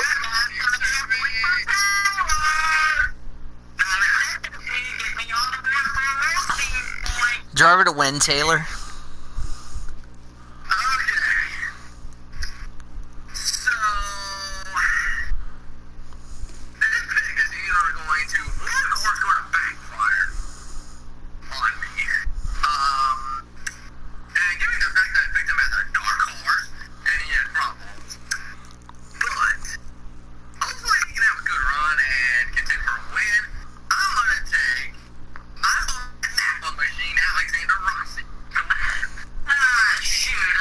You just said it bad, David. Alright, Cody is next. For global. This is global. You can multitask.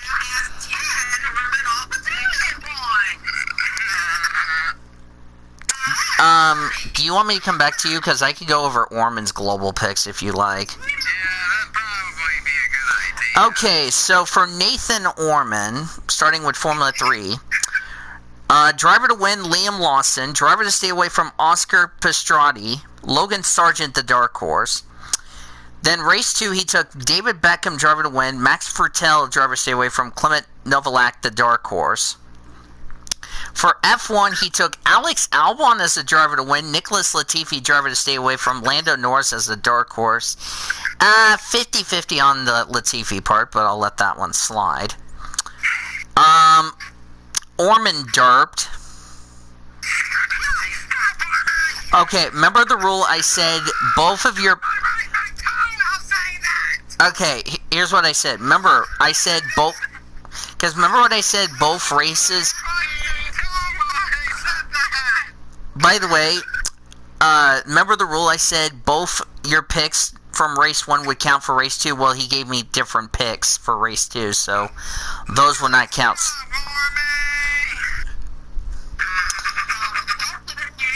I think Orman forgot the rule about that one, okay? Okay.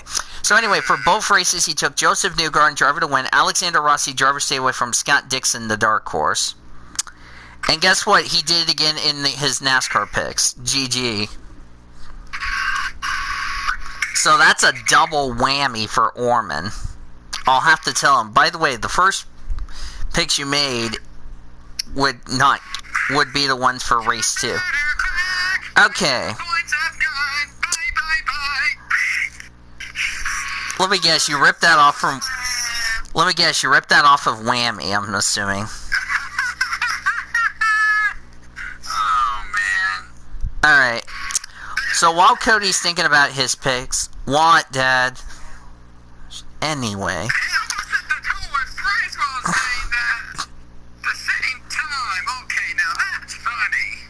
Oh boy. Anyway, let me do my picks just to get them out of the way. For Formula 3, I'm not stealing Taylor's picks. That's the good thing. I'm going to take... I'm going to take Max Frutel as a driver to win for both races. Just because, why not?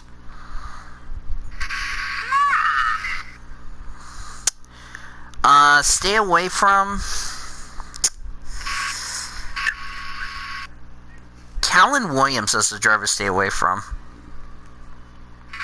For both races.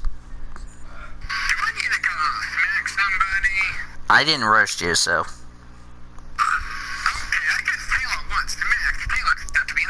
By the way, Cody, if you want to just send me your global picks in my DM, that's fine. I can let you do Kentucky picks, okay?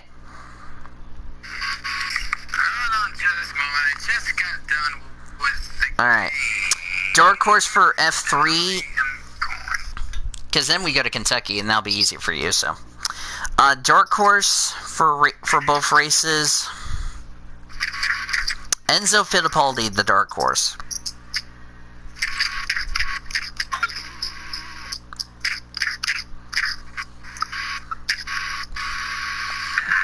Dang it, I can't. Come on, phone. Let me spell Fittipaldi right.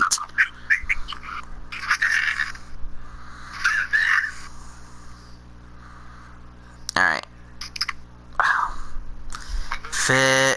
Dang it, I hit the wrong button. P-A-L-D-I. It's fine, it's not a big deal. Not accepted, Taylor, if you try to do anything to me. Anyway. Driver to win for F2. Getting to my F2 results.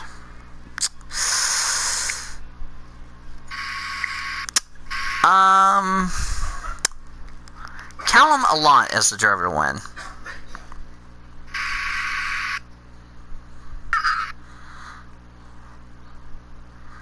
Because why not? For both races. I'll do it for both. Dad, please cover your mouth, Dad. Jeez. I don't want to hear your gagging all night. Driver to stay away from. I have to say stay away from Pedro Piqué. Pedro Piqué.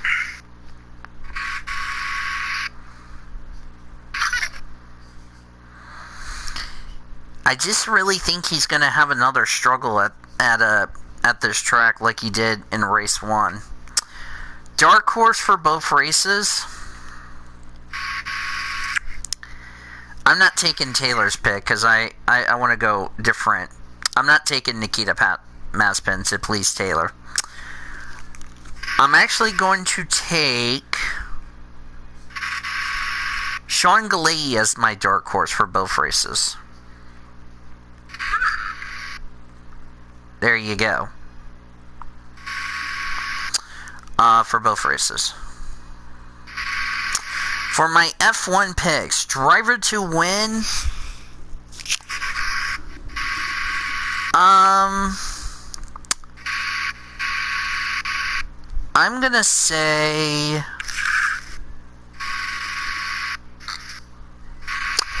He's gonna redeem himself. Max Verstappen, driver to win. Driver to stay away from. I have to say, stay away from Roman Grosjean. I really have lost a lot of faith in Haas lately, so I just don't think Haas is going to have a good weekend again, because they've always struggled. Dark horse. I'm going to go with Lando Norris. After a good podium he got, he really was good. And for IndyCar, driver to win IndyCar for both races, I gotta go with Scott Dixon.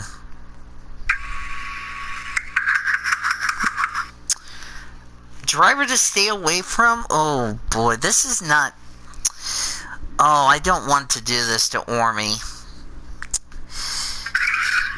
I have to say, stay away from Alexander Rossi, because the first 2 races, he has really struggled, and I just feel like it's going to be really struggled, if you know what I mean. So, Alexander Rossi, driver, stay away from. Dark horse?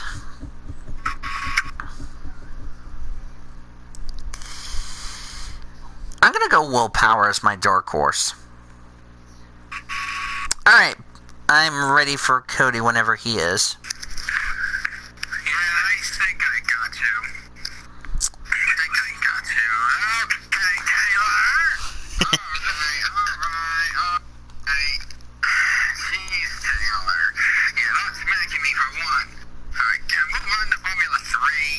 Yes. Well, it seems like the teams and the drivers don't really seem to be all that consistent. When they do realize they're going to be in Spielberg, whatever, Austria again this week. And these results are kind of throwing me off, because I have no idea who I'd be able to say for any of this, if I were to be perfectly honest here. So, take a look at stuff's run consistently in the past couple of races.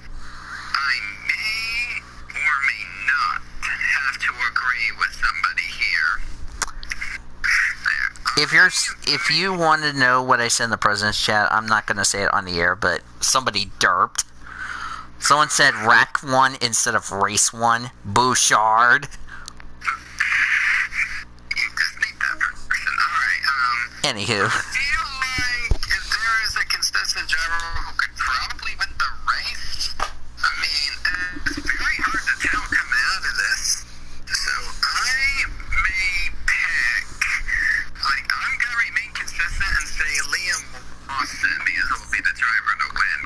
Is that for both races or just race 1 and race 2? Or, like race 1, I might as well do it for both races. That's how you Yep, just save me some time. So sweet. Who's to stay away from for both races? That's a very good question, because once again, we don't see some very consistent ones, but there is a particular somebody I think I can rely on this one, because he...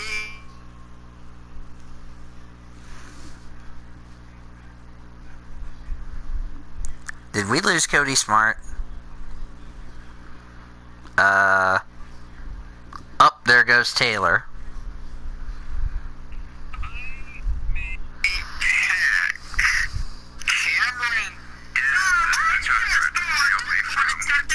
Who was it? Cameron Doss? Yep. Sorry to cut you off, Cody, but I had to go smack this sport because it cut off the audio for just a brief second. Alright, who's the dark horse for both races? Dark horse, let's see. Based out of the consistency of these drivers, I am probably going to pick... Let's see, where did Logan Sargent finish in another one of these races? Okay, and he sucked. Okay, well, I'm not going to pick Logan Sargent. I'm probably going to pick... Where on planet did he finish before? Oh, Burns and Noble, this will take a bit, because I'm trying to look for the particular person. Burns and Noble. Sorry. Well, at least I have the results in the pen if you need them. Okay, so I'm going to pick David Beekman as the dark horse. For both Oh, wait. You're on Formula 3. Wait. Yeah, nice job, Danny. Get somebody a laughing point. Yeah, I sure did. Laughing point, Samantha. TV news talk. Not accepted in YouTube. Okay, then. Alright, Formula 2 now. Okay, well, coming out of these performances, when did Callum, whoever finished, Gianni finished 14 seconds behind in race 2, and then this, this is also all over the place. I don't know if it's going to be like that all season for these guys, but I may have to rely on consistency on who I may pick as a driver to win. I may just go by consistency. And the person who seems to be most consistent is the Russian for Prima Racing. So I feel like consistency could finally get it done. So I'm picking Robert Schwartzman. Robert Schwartzman. Robert Schwartzman. Robert Schwartzman. For both races. Yeah, of course. Yeah, both. S-C... Okay, I'm gonna make sure to spell it right. A-R-T-Z. A-R-T-Z. M-A-N. Okay. Yeah, these Russian names are going to be a problem. Is that going to be for both the feature and the sprint race, Cody? Yeah. Alright, you just saved me a headache. Who's to stay away from for both races? For both races, okay, I'm just going to say Marina Sato. Marino Sato is the driver to stay away from. Yeah, because look at this, DNF in the first race, and then he finished 17th in the second race. So even if all of these 5 guys wouldn't have DNF'd, he would have finished his best 12th. Okay, Taylor didn't pick him. Greg did not pick him. And I didn't pick him, so that's good. So. Time for the dark horse. The dark horse. I think there's somebody who I should pick as a dark horse. Somebody who has previously won in the sprint race. He was very good. I'm going to pick Felipe Drugovich as the dark horse. Yep, you pronounced it correctly. Good job. Good boy, Cody. I taught you well. Drugovich. Why would not accept it? Alright, and now you know the awesomeness of Formula One, since easy picking. Alright. I think I already know who you're picking for driver to win, so... Actually, I may have to change that one, because, I mean, yeah, he is like a Kyle Busch, but not all the time. And also, we're going back to the first racetrack of the season. And you said it right before. Hamilton usually doesn't win on the first race of the season, and this is the same exact racetrack. Mm-hmm. So, if I were to assume a couple things, I would probably go on and pick Valtteri Bottas as the driver to win. Oh, I think you just ripped it off of... I think you just ripped Taylor's pick off. Wait, let me check. Oh. Wait a minute. Oh, you ripped off Greg's pick. That's funny. That's even funnier. Driver to stay away from. My driver to stay away from. We had a record amount of DNFs last time. Yeah, it's rare for an Austrian GP to have a lot of DNFs, if you know what I mean. Just saying. Jeez, well, I am stuck between two options. I am stuck between picking a driver who was already a driver to stay away from without DNFing without any driver having issues, or I pick somebody who's at risk of running into controversy this weekend because they cannot shut their mouths. So, between those two drivers, Ormy came into my mind and say, hey, let's pick the Canadian as the driver to stay away from. So I got to agree with him right there. I'm picking Lance Stroll. driver to stay away from. Yep, Lance Stroll. I said Latifi, you dirt. Oh, Nicholas Latifi. Well, I get confused between the two Canadians, okay? Alright. So, Dark Horse. dark horse I'm going to pick. Let's see, there's a couple of people that were very impressive out there. I mean, as much as I like to pick Lewis Hamilton as the dark horse, I think he's probably either going to DNF through controversy or he's going to get penalized. And I'm going to say, McLaren really knows what they're doing in some way or form. But usually, when a younger driver has some sort of success, they usually DNF. They usually DNF. So, I may as well just not pick either of them.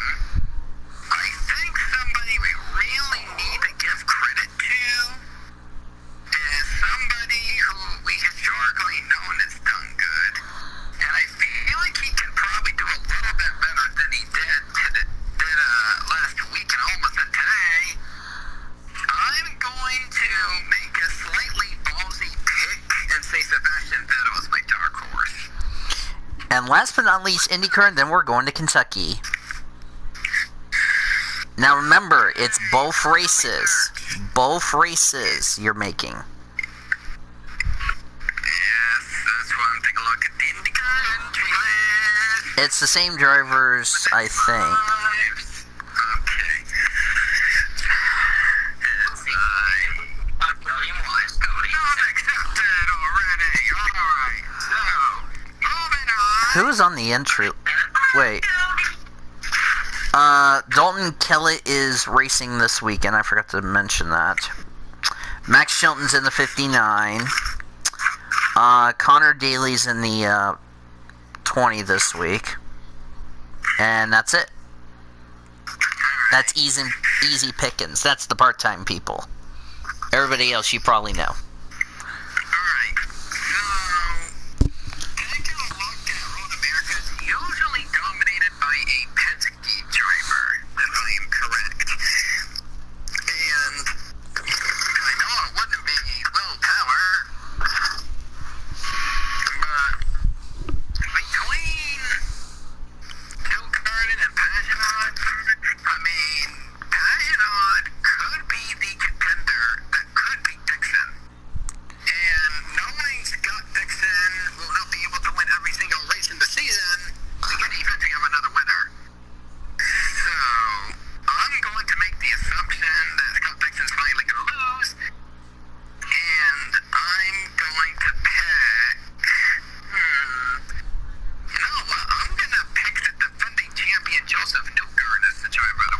Dang it! That was my other choice I could have picked. Dang it!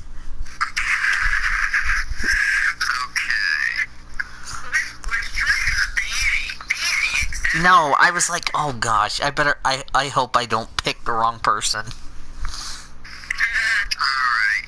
So, my driver to stay away from... The first driver that came up my mind was Alexander Rossi. Why? For God's sakes. But every time he runs well, he has a problem, so... The driver who I would pick as the driver to stay away from... Okay, this is going to be a bit debative, because this could be a 50-50 for some people.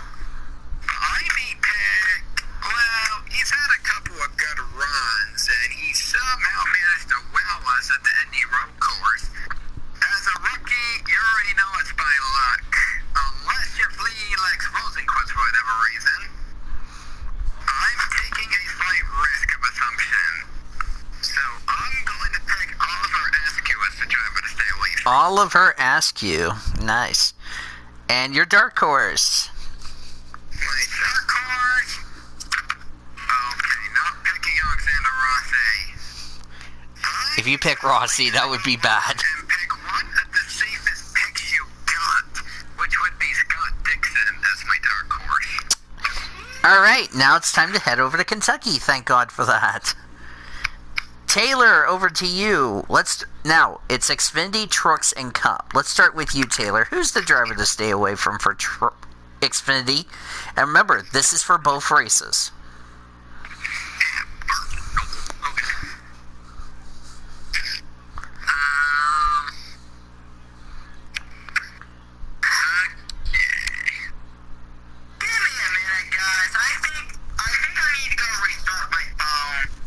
Alright, you do that. You know who. I'll be right back, guys. Alright.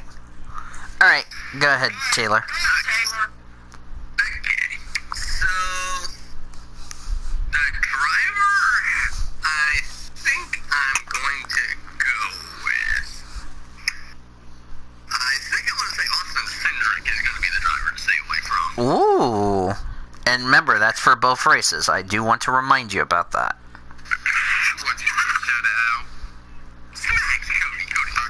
Who's the dark horse for both races?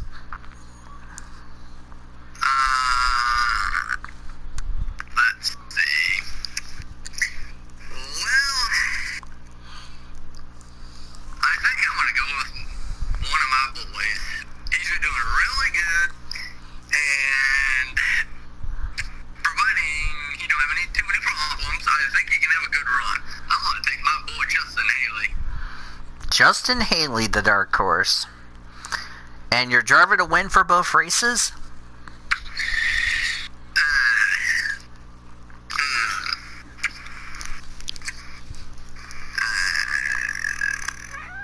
You're fine, Charlie. I'm just living on you. Surprisingly, Kyle Busch ain't racing any race. Yeah, I think a lot of people are surprised because every time somebody tries to pick Kyle Busch, you know one of two things happens. Either he wins the race, which doesn't even matter because it's rigged, in the words of Cody, or he has a problem in the race. Just saying. Okay. So, by the way, you just ripped off Tristan Allen's Ontario. Which one? That doesn't even matter. It's rigged, that one. Yeah, because Tristan Allen's a butthole for what he said about the damn competition yellow, so it's karmic retribution. Because I ripped his ass off on the street, just letting you know that, Cody. Alright, who you got for driver to win? Okay, so... What happened? I kicked myself out of IMSA class. Oopsie. Okay, so... Hey, 2 hours and 31 minutes to go until F1 2020 is officially done. Downloading. Go ahead, Taylor. Okay, so the driver I think I'm going to take to win... I think I'm going to say Harrison Burton. Wow. Because JGR usually does really good at Kentucky. Alright.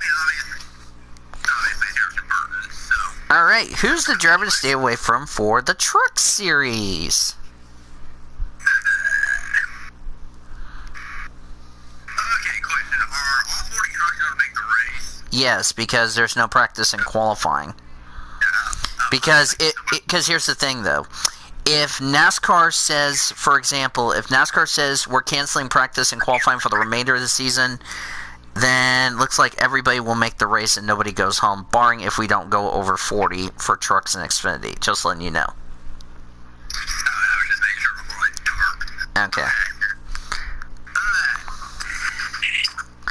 Okay. Chandler Smith's in the 51. Surprise. Welcome back, David. Okay, so I think I'm going to say Ben Rhodes is going to be my driver to stay away from. Ben Rhodes. By the way, Taylor's going to have a glass of milk with cookies, fully clothed, and with Maddie. Taylor, accept it.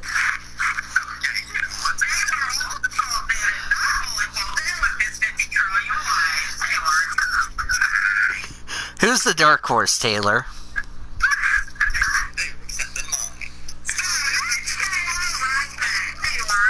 Alright, who's your dark horse, Taylor? Getting back on topic.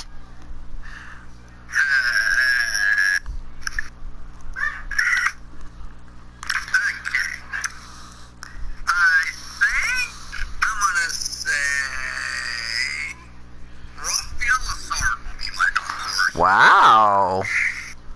Surprisingly, you took a driver for Kyle Busch Motorsports. That's a surprise. Driver to win.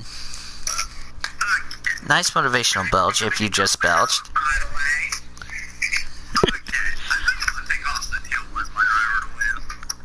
Ah, dang it, that was my choice, but oh well, I got a good one. Alright, here's the driver to stay away from for the Cup race at Kentucky.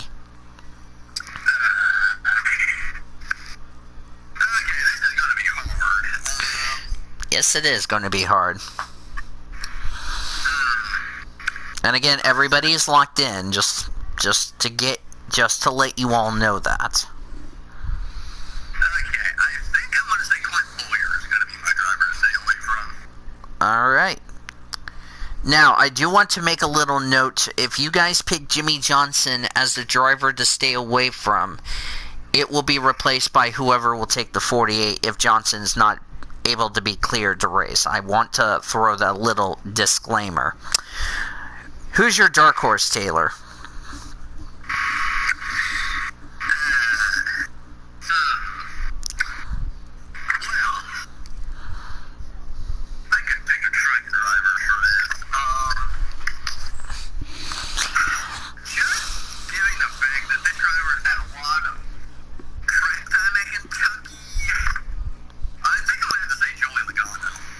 Oh, this angers the Great Lakes. This pleases the Travis.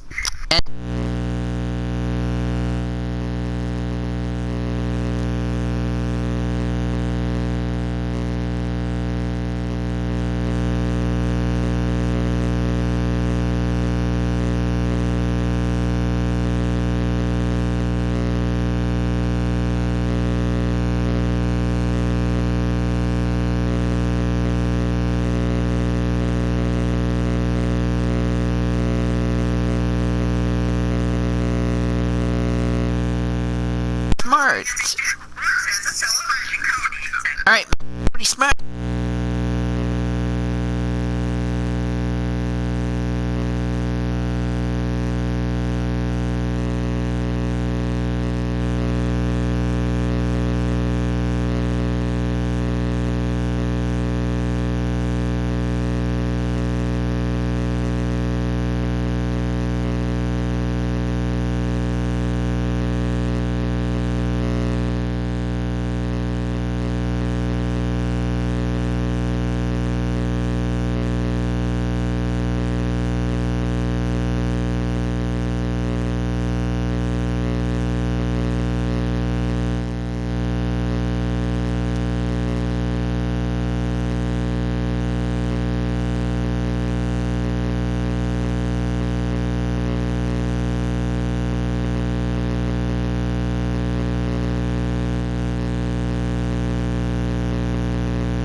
That's a good point. Tracks, he has been very talented in the short tracks, and he has won at Pocono or Speedway, but I don't think he's won a 1.5-mile race yet because he's not old enough.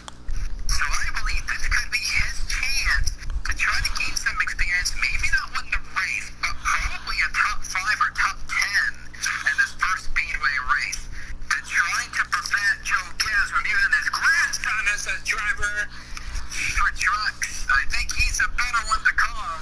I'm picking Taylor Smith as the dark horse. All right. To Xfinity and beyond. Okay.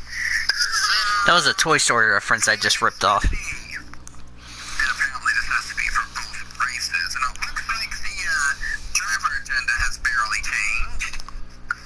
Yeah, only 36 entries for Xfinity, which all 36 are guaranteed in the race.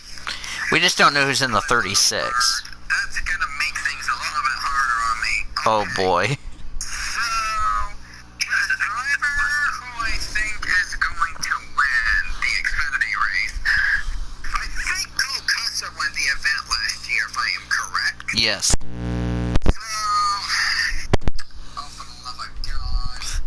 You have to pick him up. That's fine. Face Briscoe. Excuse me. Oh, for God's sakes. Can he get suspended while he's Thank you.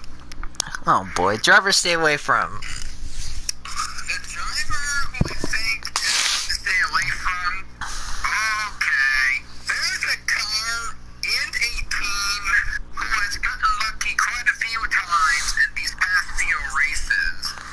They had good runs for whatever odd reason when they're usually 30th in the charts. So, that's what you get for getting good runs. It actually makes you harder, according to Orby and Danny. And I am going to expose that weak spot today. Your luck is about to run out, especially running a 2018 car. I'm going to pick Kyle Weatherman's the driver to stay away from. That luck is ending this week. Watch Kyle Weatherman do well to trigger Cody.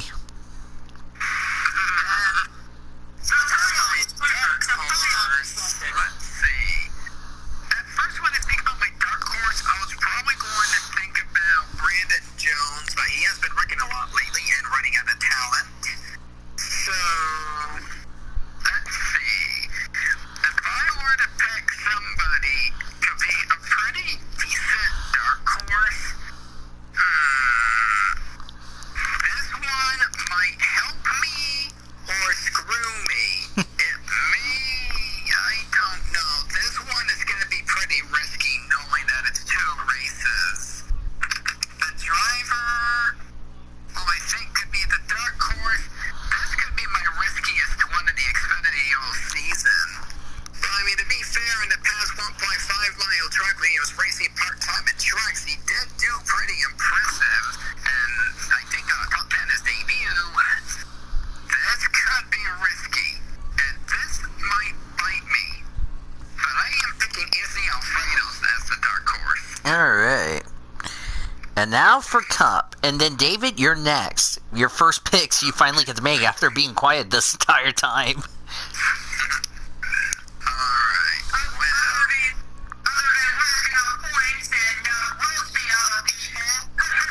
Yeah. Yeah, first thing you get to talk about predictions that has nothing to do with roast and all that. Driver to win, Cody.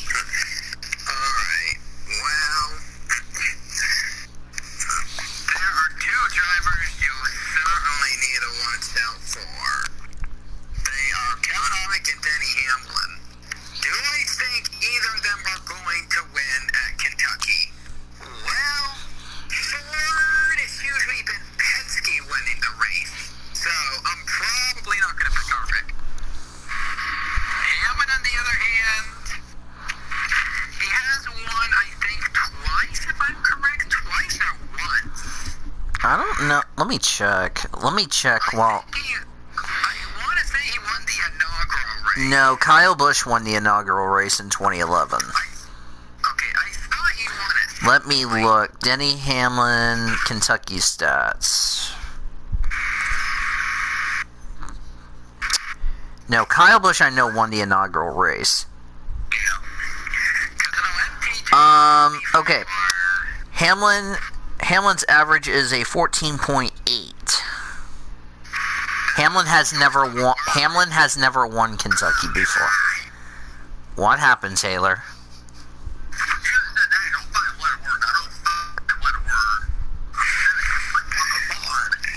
Who? Oh.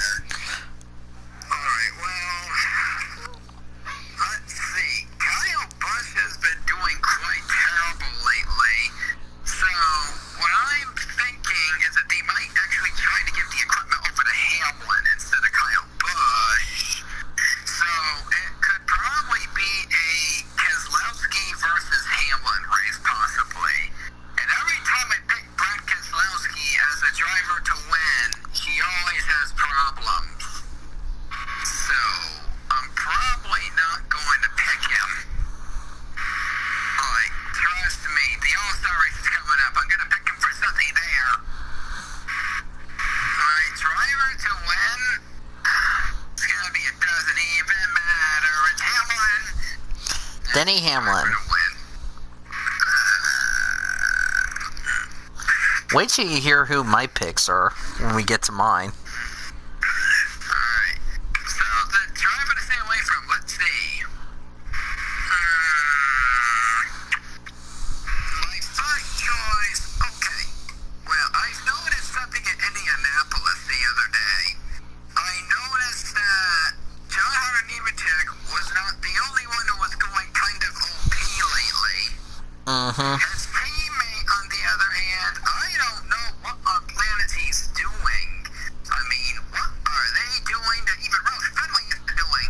They're giving away their equipment to them, thinking, like, ooh, we're going to shut down, so we're going to let Front Row Motorsports get their equipment. But I do think that something isn't going to go right. And even though the 38's luck might not run out, we have a driver in the team who has a record amount of last place finishes. May I remind you?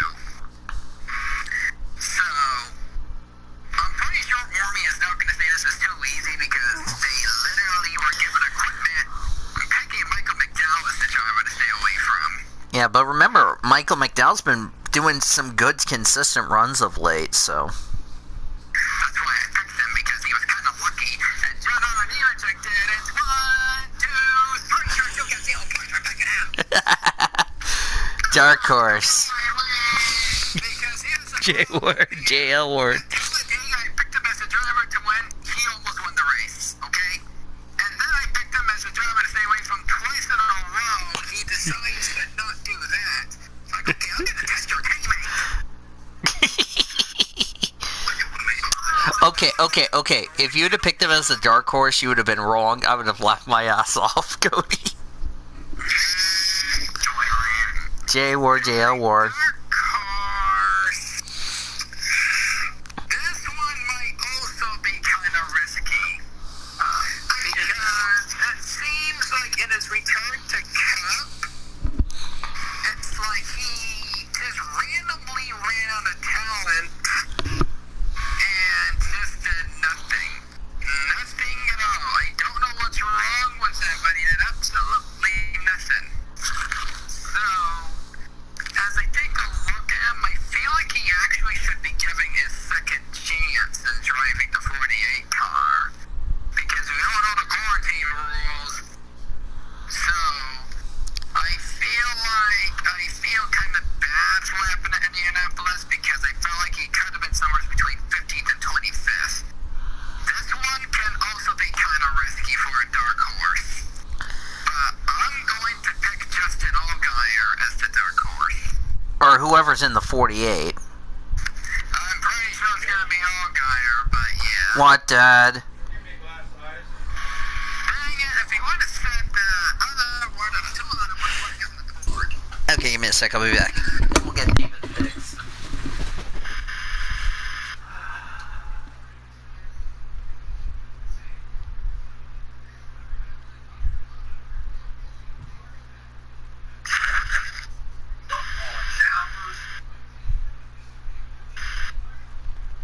taking a shower. What on earth? What on the not accepted. You eject me. Hey, Lawrence, ejected. What? That's a sign. Hey, Lawrence, accepted. Not a dot, not a line point. I deny the points. I deny the murder. I deny the perjury. I deny the contempt of court. My courtroom. Who do you think you're talking to? I'm talking to a trigger judge. I'm talking to a trigger turpin lying grandpa in my courtroom. Accepted. You just accepted your own vote. Alright, I'm back.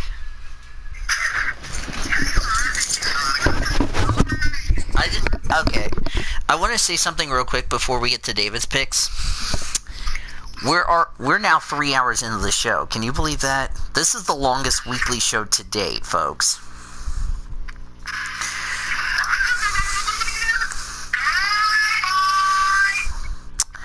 Oh, and I want to remind everybody, before we get to your picks, David, this is episode number, for the weekly show, that is. This is our 126th episode of the weekly show. Alright, David, your picks for Xfinity, starting with Xfinity. Okay. Because it's Xfinity, Trucks, and Cup. Okay. If I can screw up, shoot. You just said it bad, David. That's David. Cody, man. Taylor is ejected. Works on. Taylor ejected. Not a dot, not a line. I just want to say, I feel like this is like a baseball broadcast being live for like 3 hours. Wait, you deny Cody Goforth's daughter? Okay, accept it. Alright, Xfinity for driver to win.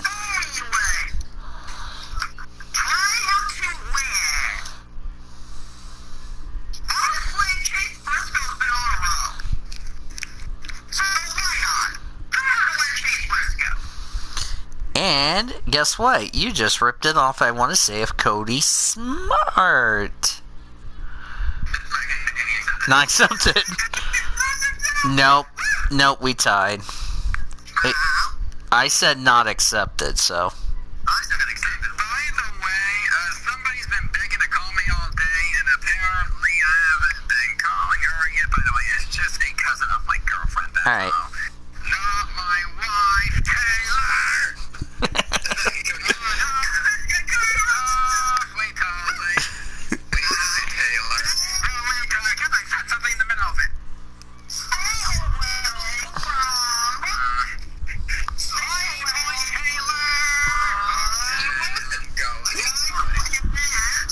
Michael and Nez, the driver stay away from? Yes. Thank you.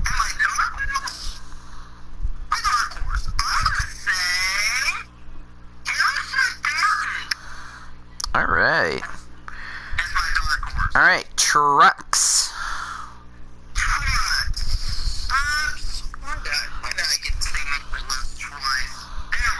It's because in case you forgot them. That's why I send it both on Discord and Messenger in case you forgot, so.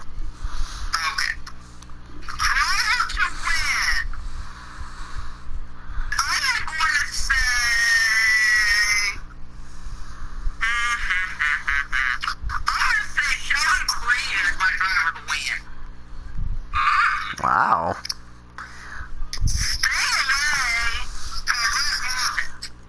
Ooh, that's actually a good choice, actually.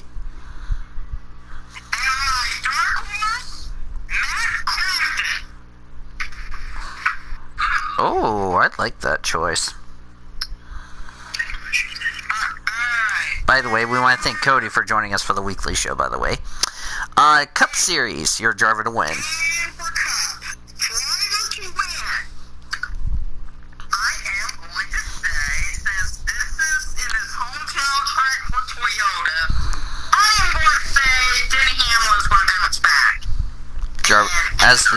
Alright, driver to win, Denny Hamlin. Stay away from Eric Jones. Oh, I was getting ready to say. I got a good pick for driver to stay away from. And my dark horse, how about, my dark horse is going to be, how about Chase Elliott as my dark horse? Alright. So before I get to my predictions, let me tell you who the other people picked for those who couldn't make it. For Nathan Orman, since I told him about the deal in which he gave me a thumbs up.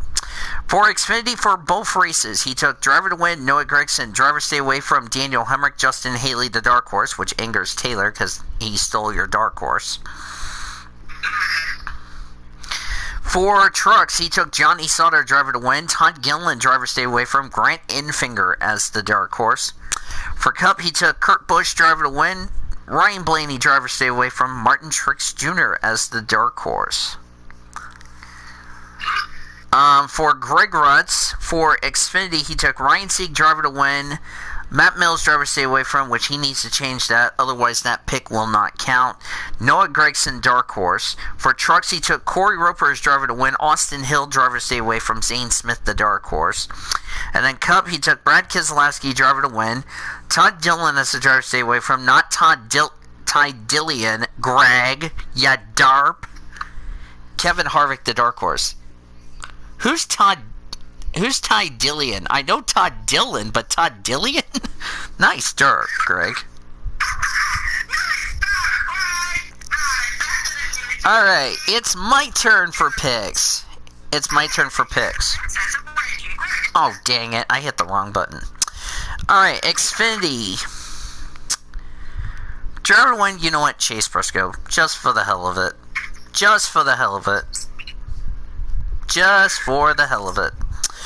Driver to stay away from, I'm going to choose a different driver. If there's one driver who's been on a slump of late so far, I have to say stay away from Riley Herbst. He has been on a slump like crazy of late. Dark horse?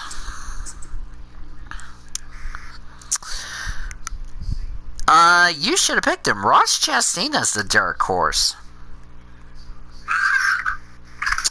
For trucks, my driver to win the truck race. Oh God, Angelo Rook's in the truck. Are you kidding me?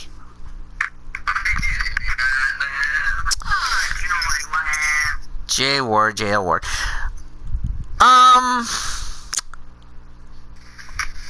Here's a driver you should have picked. Chase Purdy is the driver to win. You're an all-star. Not Purdue. Purdy, you derping phone. There is no such thing as Chase Purdue, you derping phone. Imagine if that's a real driver in PCSRA. I will accept that. Driver to stay away from. I think you guys forgot the lesson of you should have took this driver because it's difficult to say how good he's going to be. If there's one driver who sucks at Kentucky, I have to say stay away from Ty Majeski.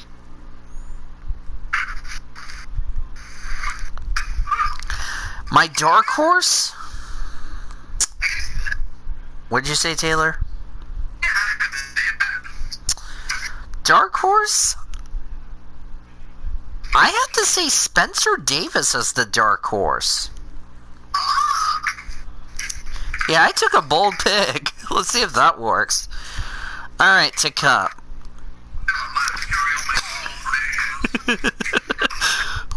Well, I wanted to take a bold pick for driver to win just because I want to take a risk.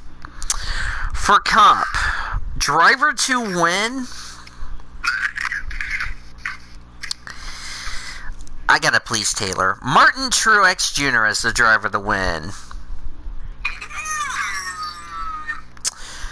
Driver to stay away from? Oh boy, what did I get myself into? If there is one driver who has been on a very struggling slump of late as far as luck is concerned, I have to say stay away from Alex Bowman. I mean, yeah, he won at Fontana, but he's been really struggling of late. Dark horse, I gotta go with my boy Christopher Bell.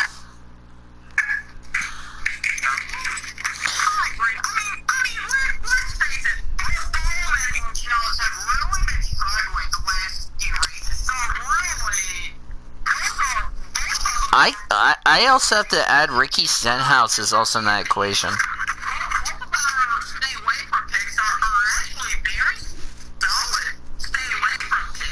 Yeah, lately, I mean, ever since Bowman won at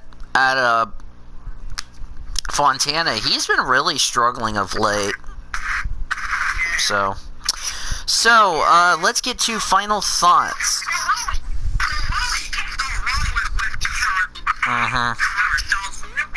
Yeah, sorry to Orman, but I just don't think Alex Bowman's going to do well.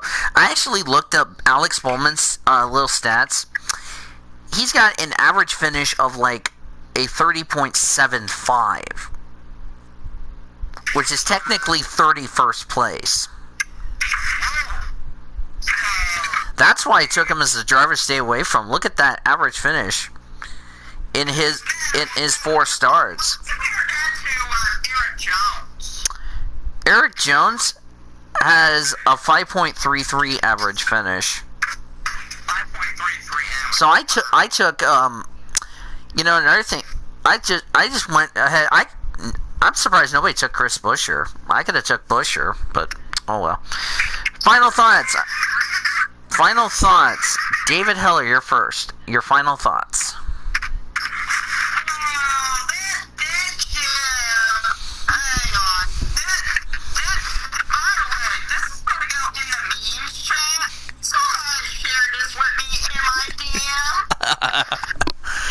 Oh boy. Which one? Put it in my. Yeah.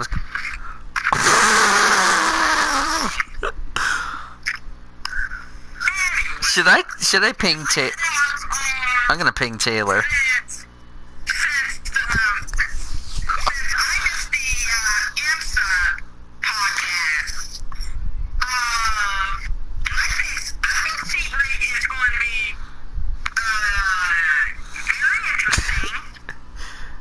Dang it, Taylor, you should have said that other J ward. You would have been on the board. I think the Corvettes, we saw last week at Daytona, the Corvettes look really strong at Daytona, and I think that trend will continue as we head into Sebring. For NASCAR, I think Kentucky is going to be very interesting now that we're going to be racing Kentucky on a daytime on a permanent basis instead of just running it, you know, as a backup in case of rain out. So the way that the track script is going to be set up and everything is Yeah. going to be completely different during the daytime versus nighttime. And you brought up a good point, because the last time the Cup cars ran at night, or ran in the daytime, was 2013. Exactly.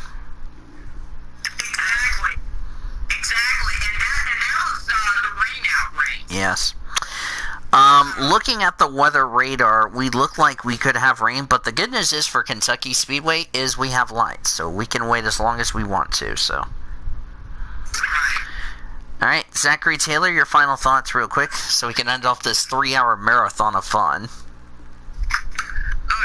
I almost had a bat land on my head. How in the world did you do that? Okay, so I just stepped outside with a dog and a bat almost decided to land on my head. Oh, dear. Shoot bat, don't bother me. Shoot bat, don't bother me anyway. Oh, brother. But yes, going to my thoughts. I think Kentucky and all the racing coming up this weekend, I think it'll all be pretty good, and I think we'll see some good racing Oh, yes. Alright, I will see you guys tomorrow in the call, so bye, guys. Alright, ladies and gentlemen, my thoughts are, I think we're going to see some good racing as far as this is concerned. It's going to be a lot of fun, and hopefully we can have a lot of fun, so should be interesting to see how Kentucky and the other races will hand out so far. Let's take a look at this week's upcoming PCSRA weekly show events, and also this week's upcoming events brought to you by Red Carpet Charter, the official charter company of the PCSRA. Of course, we have go make sure, if you guys have not signed up for the NR 2003 Big One, as I mentioned at the top of the show, for Elijah's team, my suggestion is go do that right now. There is only, if I look at the number, we are still at 10 left, so hopefully you guys can go sign up and represent Team WLA, so that's pretty cool. So that's a look at this week's upcoming events. As far as looking at this week's upcoming PCSRA weekly show events, this Saturday will be reactions. If not, we will be doing a special show with our PCSRA panelists, because they're amazing and all that. So we will next week recap the let's check the chat real quick. See. Shut up, phone. Anyway, next week we're gonna recap the Austria 2, the Kentucky Spielberg 2. Oh, I forgot to mention Porsche Super Cups racing at and also Road America. So Austria, Road America, Kentucky, will recap those. We'll take it through the breaking news stories between now and then, get you caught up on some news and notes, and then we're going to look ahead to since there is no which, by the way, they have not changed this because it needs to be right here. So we're going to look ahead to the Hungarian GP from the Hungaroring. We have a doubleheader at Iowa for IndyCar, and I believe, I don't know where we're going. Oh, we have the All-Star. Oh yeah, we have the All-Star race, because we have a 2 show. So we'll look ahead to the All-Star race and for the Cup Series, which will be Cup, and also the Hungarian, and then Hungarian will be the next thing we'll have on our deal. We'll also have the IMSA podcast as well. So that is a look at this week's upcoming PCSRA weekly show events, brought to you by Red Carpet Charter, the official charter company of the PCSRA. The Oklahoma Highway Safety Office is a proud partner of the PCSRA weekly show, and we remind all of our friends that together we can end DUI. Visit enduyok.com for more details. Want to thank our great crew today: Nathan Orman, Cody Smart, David Hiller, Zachary Taylor, our great friends, also the great people of the Leonard Station, our staff station, Caleb Hobbs, producer and engineer Zachary Fitzwater, Jackie Tang, Alex Hawkins, Dennis Stats Kelly, our spotter Greg Wood Black, engineer producer Michael Dean, Tom Shores and Greg Rutz, our sideline engineer, Crystal Fontaine, our PCSRA expert, and Seth Summer running the show for us back in our Learfield IMG College Network Studios. Congratulations to our winners from Austria, as well as the other races at Indy, for making this race weekend special so far. Until next Tuesday, my friends, this is Daniel Vols saying, Boomer Sooner, everybody. PCSRA fans, thank you for watching today's episode of the PCSRA Weekly Show and the IMSA Podcast. We hope that you can join us all season long for both of our shows throughout the 2020 race season, as the championship battles continue to go on through the rest of the season. Today's broadcast has been brought to you by Budweiser, Love's Travel Stops, iHeartMedia, The Oklahoman, Newcastle Casino, Devon Energy, Sonic Drive-Ins, Rudy's Country Store and Barbecue, Harkins Theaters, Chevrolet, and by the Oklahoma Highway Safety Office, where we encourage all of our fans that together we can end DUI. Thanks for joining us for the IMSA Podcast and the PCSRA Weekly Show. The preceding has been a Learfield IMG College presentation on the PCSRA Sports Network. Copyright 2020 by the National Association of Professional Racing Leagues, the International Motorsports Association, and the Pacific Coast Sports Racing Association, Incorporated.